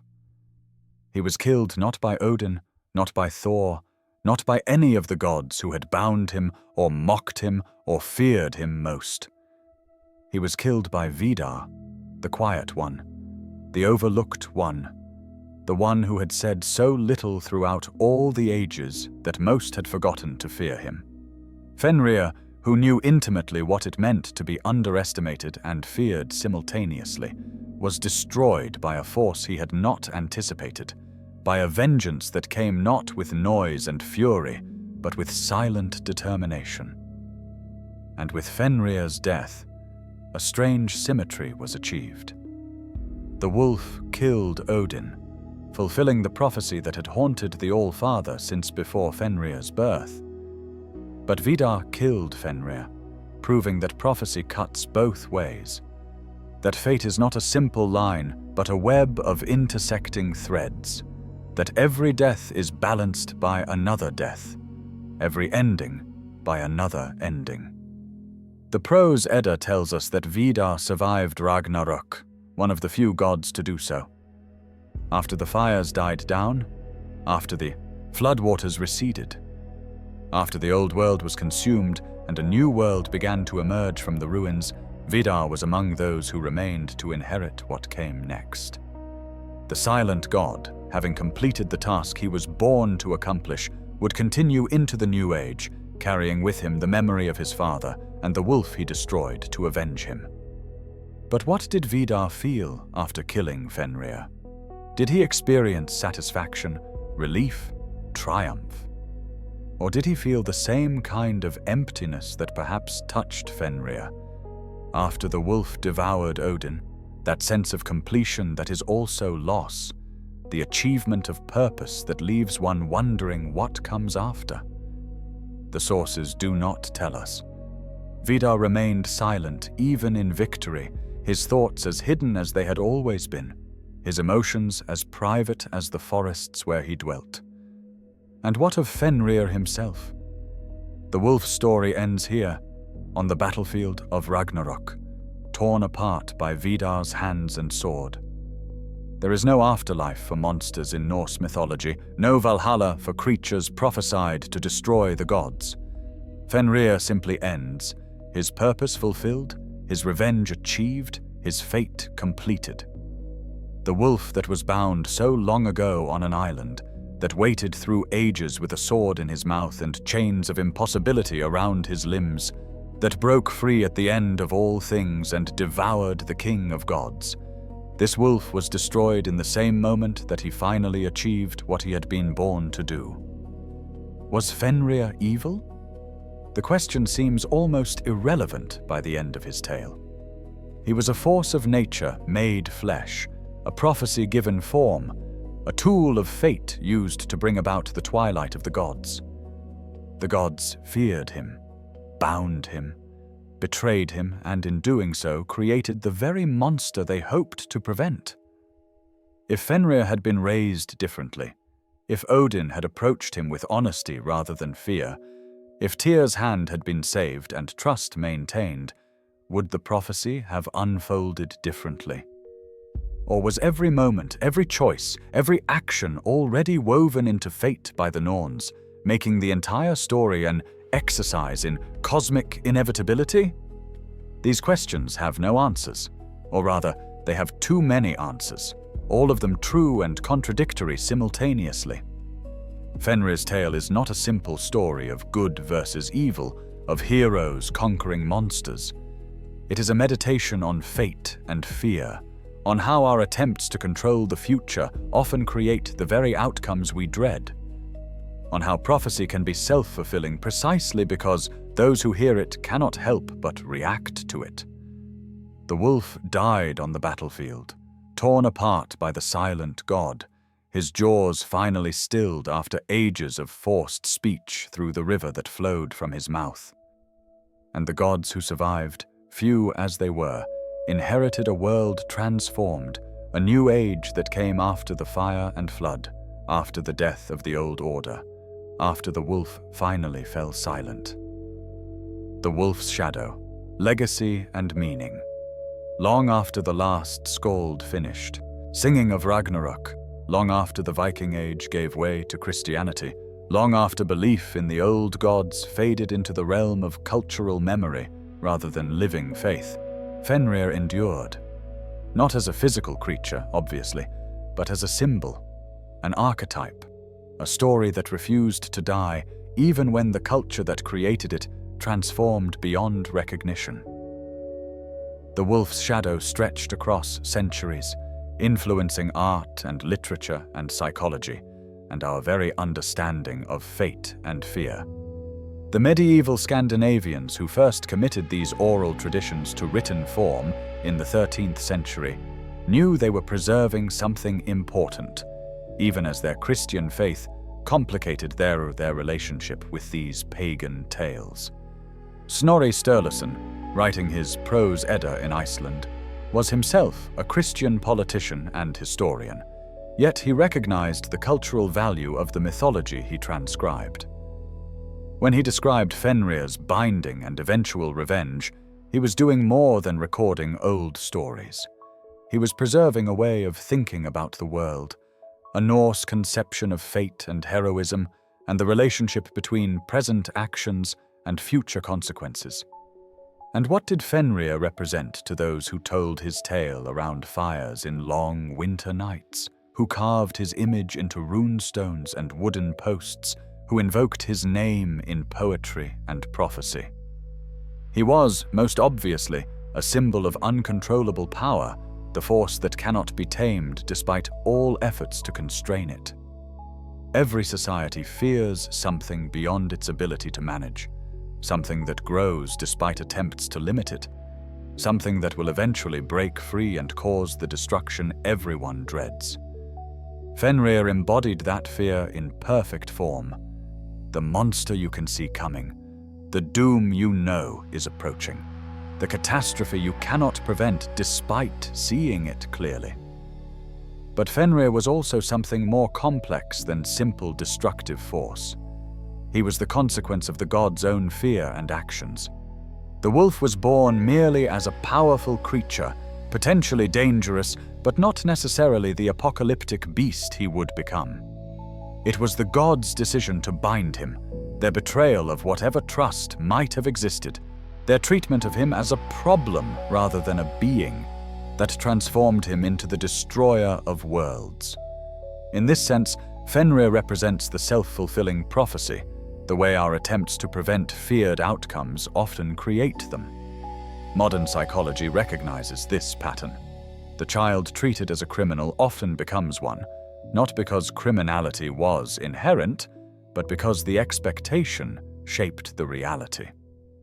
The person constantly told they will fail internalizes that belief until failure becomes inevitable. Fenrir's story, told 1,000 years before modern psychology existed, understood this truth intuitively. The gods feared the wolf, so they bound the wolf, so the wolf became what they feared.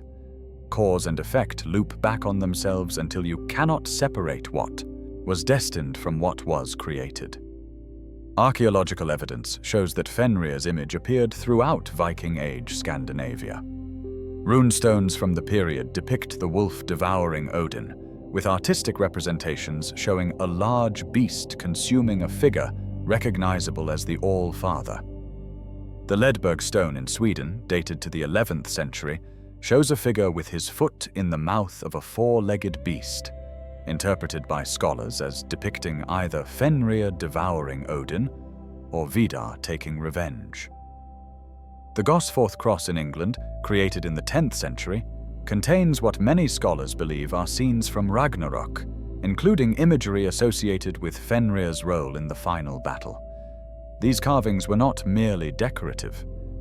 In Viking Age Scandinavia, runestones served as memorials, as boundary markers, as public declarations of faith and cultural identity.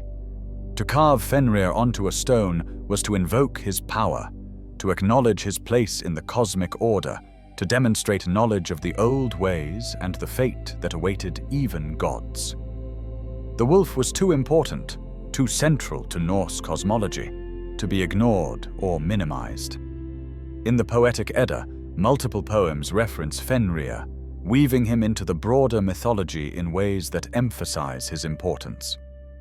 Völuspá, the prophecy of the seeress, describes his role in Ragnarok. Vafthrudnismal, a wisdom contest between Odin and a giant, discusses Fenrir's children and his ultimate fate. These poems, composed in the pre-Christian period or at the very edge of Christianization, show how central the wolf was to Norse understanding of cosmic destiny. The poems also preserve details about Fenrir's offspring. According to these sources, Fenrir fathered two wolves, Skjöll and Hati, who pursued the sun and moon across the sky. These wolves would ultimately catch their prey at Ragnarok, plunging the world into darkness as a prelude to the final battle. So Fenrir's legacy extended beyond his own actions. His children carried forward the work of cosmic destruction, proving that the wolf's influence reached through generations. When Christianity replaced the old Norse paganism, Fenrir did not disappear. Instead, he transformed, was reinterpreted through Christian frameworks. Medieval Christian writers sometimes compared him to the devil or to the beast of Revelation, seeing in his prophesied rebellion against divine authority a parallel to Satan's fall. The wolf who devours the gods became another version of the ancient enemy of order, the chaos monster that must be bound until the end times. But this Christian interpretation lost something crucial about Fenrir's original meaning. In Norse mythology, Fenrir was not evil in the Christian sense of rebelling against a righteous creator. He was a creature responding to how he was treated, becoming what he was feared to be, fulfilling a fate woven before his birth. The original Norse conception was more tragic than the Christian one, less about moral failings and more about the inexorable nature of destiny. Modern retellings and adaptations have discovered Fenrir anew, often emphasizing aspects of his story that resonate with contemporary concerns. Some portray him as a victim of divine prejudice, bound and betrayed for crimes he had not yet committed, a prisoner of prophecy who had no real choice in his fate. These versions lean into the tragedy of his tale, making the gods the villains and Fenrir a sympathetic figure who was never given a fair chance. Other modern versions embrace Fenrir as a symbol of necessary destruction, the force that breaks down corrupt or failing systems to make room for something new. In this interpretation, the gods represent an old order that must fall, and Fenrir is the agent of change, violent and terrible, but ultimately creating space for renewal. The fact that a new world emerges after Ragnarok supports this reading. Fenrir's destruction of the gods allows for rebirth. In popular culture, Fenrir has appeared in countless forms, in fantasy novels, in video games, in television shows and movies. Marvel Comics transformed him into a more straightforward monster for their Thor series, losing much of the nuance but retaining the basic concept of a wolf prophesied to kill Odin. The video game God of War, Ragnarok reimagines the entire Norse mythology, including Fenrir, emphasizing his relationship with Loki and exploring the tragedy of his binding. Modern paganism, including groups attempting to revive or reconstruct Norse religious practices, often includes Fenrir in their cosmology, though interpretations vary widely. But perhaps the most enduring aspect of Fenrir's legacy is what he represents for our understanding of fate and free will, prophecy and choice. His story asks, if you know your future, can you change it? The Norse answer seems to be no, that fate is inexorable, that what is woven must unfold. But the story also suggests that our responses to prophecy shape how it manifests, that fear of the future can create the very outcome we dread. This tension between destiny and agency lies at the heart of Fenrir's tale. The gods knew what would happen, but they acted anyway, trying to prevent it, and their actions ensured it occurred. Would Fenrir have become the destroyer of gods if he had been treated differently? We can never know, because the gods' knowledge of the prophecy prevented them from treating him as anything other than a future threat. The prophecy created the conditions for its own fulfillment. Modern philosophy has a term for this: reflexivity, the way predictions about the future influence behavior in the present, which then influences the future in ways that can make the prediction come true. Ancient Norse storytellers didn't have this terminology, but they understood the concept intimately. Fenrir's story is perhaps the clearest example in all of world mythology of how prophecy becomes self-fulfilling, how attempts to prevent doom create it. And this brings us to perhaps the deepest question Fenrir's tale raises. What is the price of fear? The gods were afraid of the wolf, understandably so, given the prophecy. But their fear led them to make choices, binding, betrayal, causing pain that might have been avoided. Those choices created an enemy who might not otherwise have existed, at least not in the form he eventually took. Fear protected nothing and guaranteed everything they hoped to prevent. This lesson resonates across cultures and times. Societies that imprison people based on what they might do often create the very criminals they fear. Parents who obsess over preventing their children's failures often cause those failures through their obsessive control. Nations that act aggressively out of fear of potential threats often create actual threats through their aggression. Fenrir's binding is a mythological illustration of a psychological and social truth. Fear often creates what it fears. The wolf bound on the island, waiting with a sword in his mouth, should have been a constant reminder to the gods of the price of their choice. But in their relief at having solved the immediate problem, they seem to have forgotten what they had created, what was waiting for them at the end of all things. And when Ragnarok came, when Gleipnir finally broke and Fenrir ran free with his jaws touching earth and sky, the gods learned too late that some problems cannot be solved by force, that some prophecies fulfill themselves precisely because you try to prevent them. Tyr understood this better than the others, perhaps. He was the one who fed Fenrir, who came closest to treating the wolf as a being rather than a problem. And he was the one who paid the price for the binding, who lost his hand to Fenrir's justified rage. Did Tyr regret his choice? Did he, in his final moments at Ragnarok, dying in battle against Garm while Fenrir devoured his father Odin, wonder if there might have been another way? The sources do not tell us, but the question haunts the story. In the end, Fenrir's tale is not about a monster, but about us, about how we respond to fear, how we treat those we perceive as threats, how we navigate the terrible space between destiny and choice. The wolf was many things: prophecy made flesh, victim of divine betrayal, agent of cosmic destruction, symbol of uncontrollable force. But above all, he was a mirror, reflecting back the consequences of fear and the price of attempting to control what cannot be controlled. The Final Howl, Reflections on Destiny. As we draw toward the end of this long tale, let your breath deepen. Let the weight of ancient story settle gently around you like a familiar blanket. We have traveled far together through the 9 worlds, from Jotunheim, where Fenrir was born, to the island where he was bound, from the waiting centuries to the chaos of Ragnarok, from the wolf's triumph to his defeat.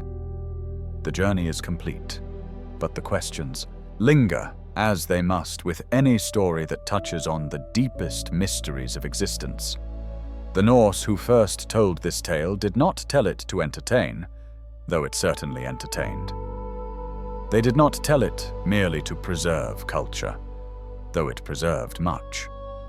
They told it because it spoke to something fundamental about how they understood the world, about the relationship between present and future, between action and consequence, between free will and fate.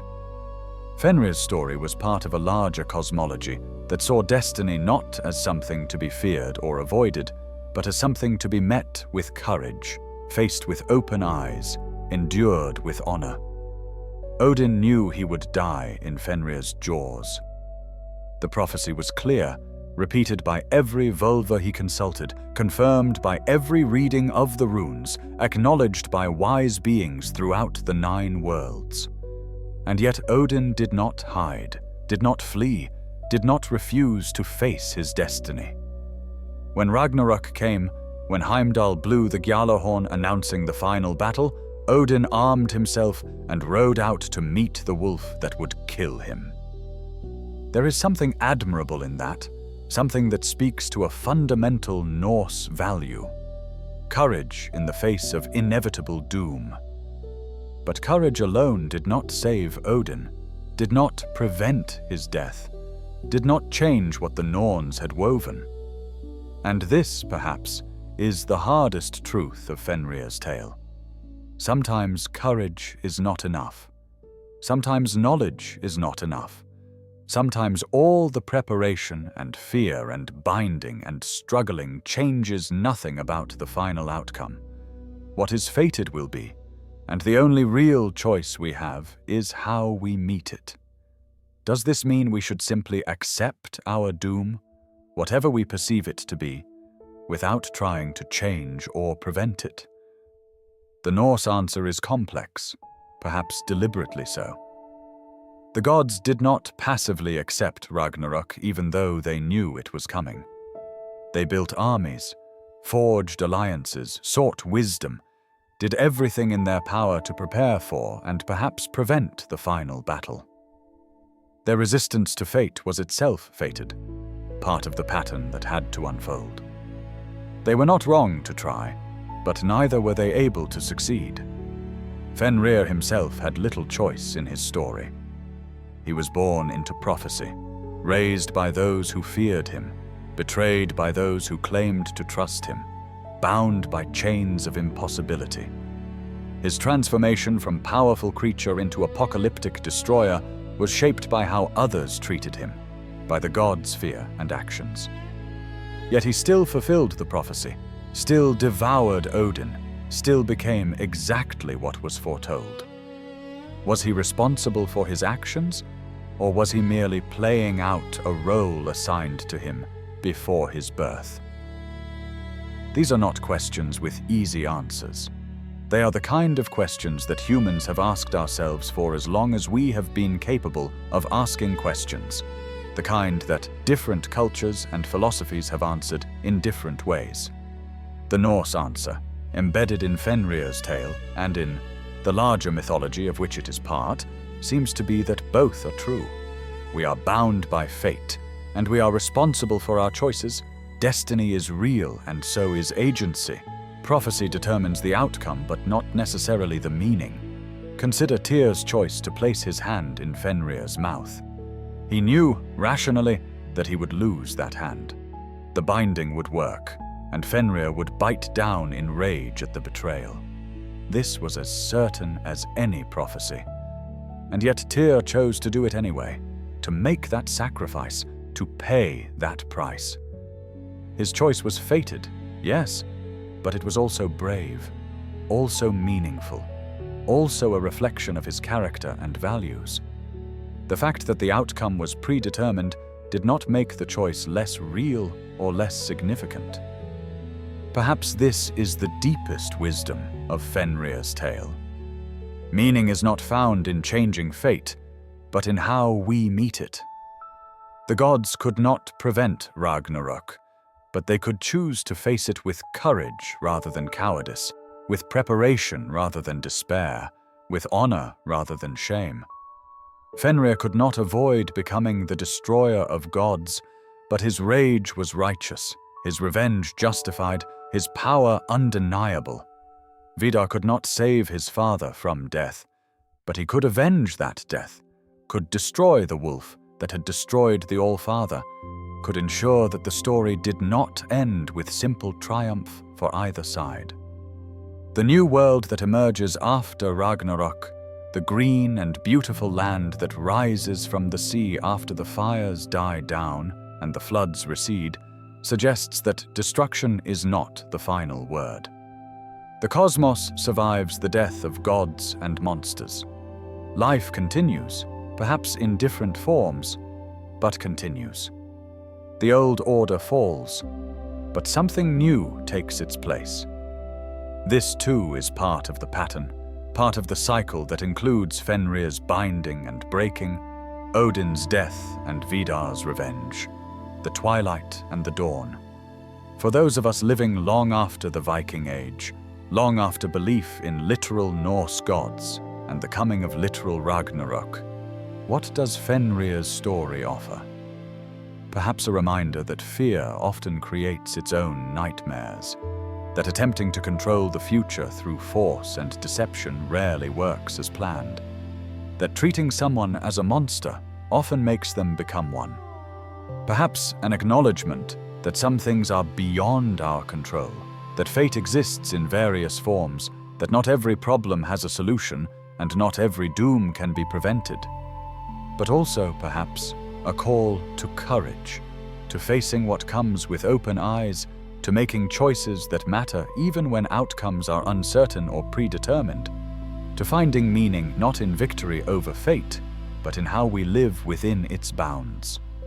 The gods failed to prevent Ragnarok, but they did not fail to be gods. They lived with power and purpose. They took action rather than hiding. They faced their doom rather than fleeing from it. There is something worth honoring in that, even if the outcome was always going to be what it was. And here's the final reveal that reframes everything. The prose. Edda tells us that after Ragnarok, after the fires died and the floods receded, a new world emerged from the ruins, green and fertile, washed clean by destruction. And in this new world, a few gods survived, including Vidar, the silent god who killed Fenrir. They inherited a world without the wolf, without the old order, without the chains and fear and prophecy that had defined the age that came before. But here's what the sources suggest through their silence. The new world was possible only because of Ragnarok. The destruction of the old order, terrible as it was, created space for renewal. Fenrir's rage, justified by betrayal, served a cosmic function. He wasn't just a destroyer. He was, whether he knew it or not, an agent of necessary change. The gods who bound him in fear were maintaining an order that perhaps needed to fall. The wolf they tried to prevent became the catalyst for rebirth. Which means the prophecy was never just about doom, it was about transformation. Fenrir wasn't merely the monster in the story. He was, in a profound sense, the reason the story could end and begin again. Fenrir's howl echoed across the 9 worlds when he finally broke free from Gleipnir. That sound announced the end of an age, the fulfillment of prophecy, the moment when all chains broke and all fears were realized. But it also announced something else, that some forces cannot be bound forever, that truth will eventually break through deception, that what is suppressed will ultimately emerge, often more powerful for having been contained. Let that howl fade now into the silence of ancient nights, into the darkness between stars, into the quiet space where myths settle and stories rest. The wolf is dead, killed by Vidar on the battlefield of Ragnarok. The gods are dead, fallen in the twilight battle they knew was coming. The old world is destroyed, consumed by fire and flood. But the story endures, passed down through generations, preserved in medieval manuscripts, retold in modern adaptations, living on in the collective memory of cultures that no longer worship the beings it describes. And perhaps that is its own kind of immortality, more lasting than even the gods possessed. Fenrir lives in story, in symbol, in the questions his tale raises and the truths it illuminates. The wolf bound on the island, the wolf breaking free, the wolf devouring gods, the wolf torn apart by the silent god, all of these moments exist forever in the realm of narrative, unchanging and endlessly meaningful, available to anyone who chooses to listen, to consider, to wonder about fate and fear and the price we pay for trying to control what cannot be controlled. Rest now, knowing that some stories are more than stories, that some myths touch truths too deep for simple explanation, that the ancient Norse who told of Fenrir understood something about destiny and choice that remains relevant across the centuries. The wolf waits no longer. The chains are broken. The prophecy is fulfilled. And yet the tale continues, will continue. As long as humans tell stories and wonder about the nature of fate and fear and the terrible beauty of doom accepted and met with courage. Sleep gently in the knowledge that Ragnarok is not coming for you tonight, that whatever wolves you fear are bound for now by chains of your own making or of circumstances beyond your control, that tomorrow will arrive regardless of what you do or do not do to prepare for it. Let Fenrir's story settle into your dreams, not as nightmare, but as meditation, not as terror, but as wisdom, ancient and deep and true. The wolf is silent now. The gods are gone. The old world has ended. But the story endures, and in its endurance lies a kind of victory that transcends the death of gods and monsters, that speaks across time and culture, that whispers, this is what it means to be bound by fate. This is the price of fear. This is what happens when prophecy meets reality. And with that truth, with that understanding settling like snow on ancient mountains, like ash on burned worlds, like time on tales told around dying fires, we close this chapter of Norse mythology, this long meditation on wolves and gods and the end of everything. Thank you for joining us on this journey through the darkest and most profound of Norse myths. If this tale has moved you, if Fenrir's story speaks to something in your own life or understanding, please consider subscribing to Sleepable Mythology so you can join us for future explorations of ancient tales and timeless truths. Let me know in the comments which myth you'd like us to explore next, which gods or heroes or monsters call to you from the depths of ancient memory. Rest well, knowing that even the mightiest wolves can be bound for a time, that even the greatest gods must face their doom, and that stories, only stories truly endure forever. Good night.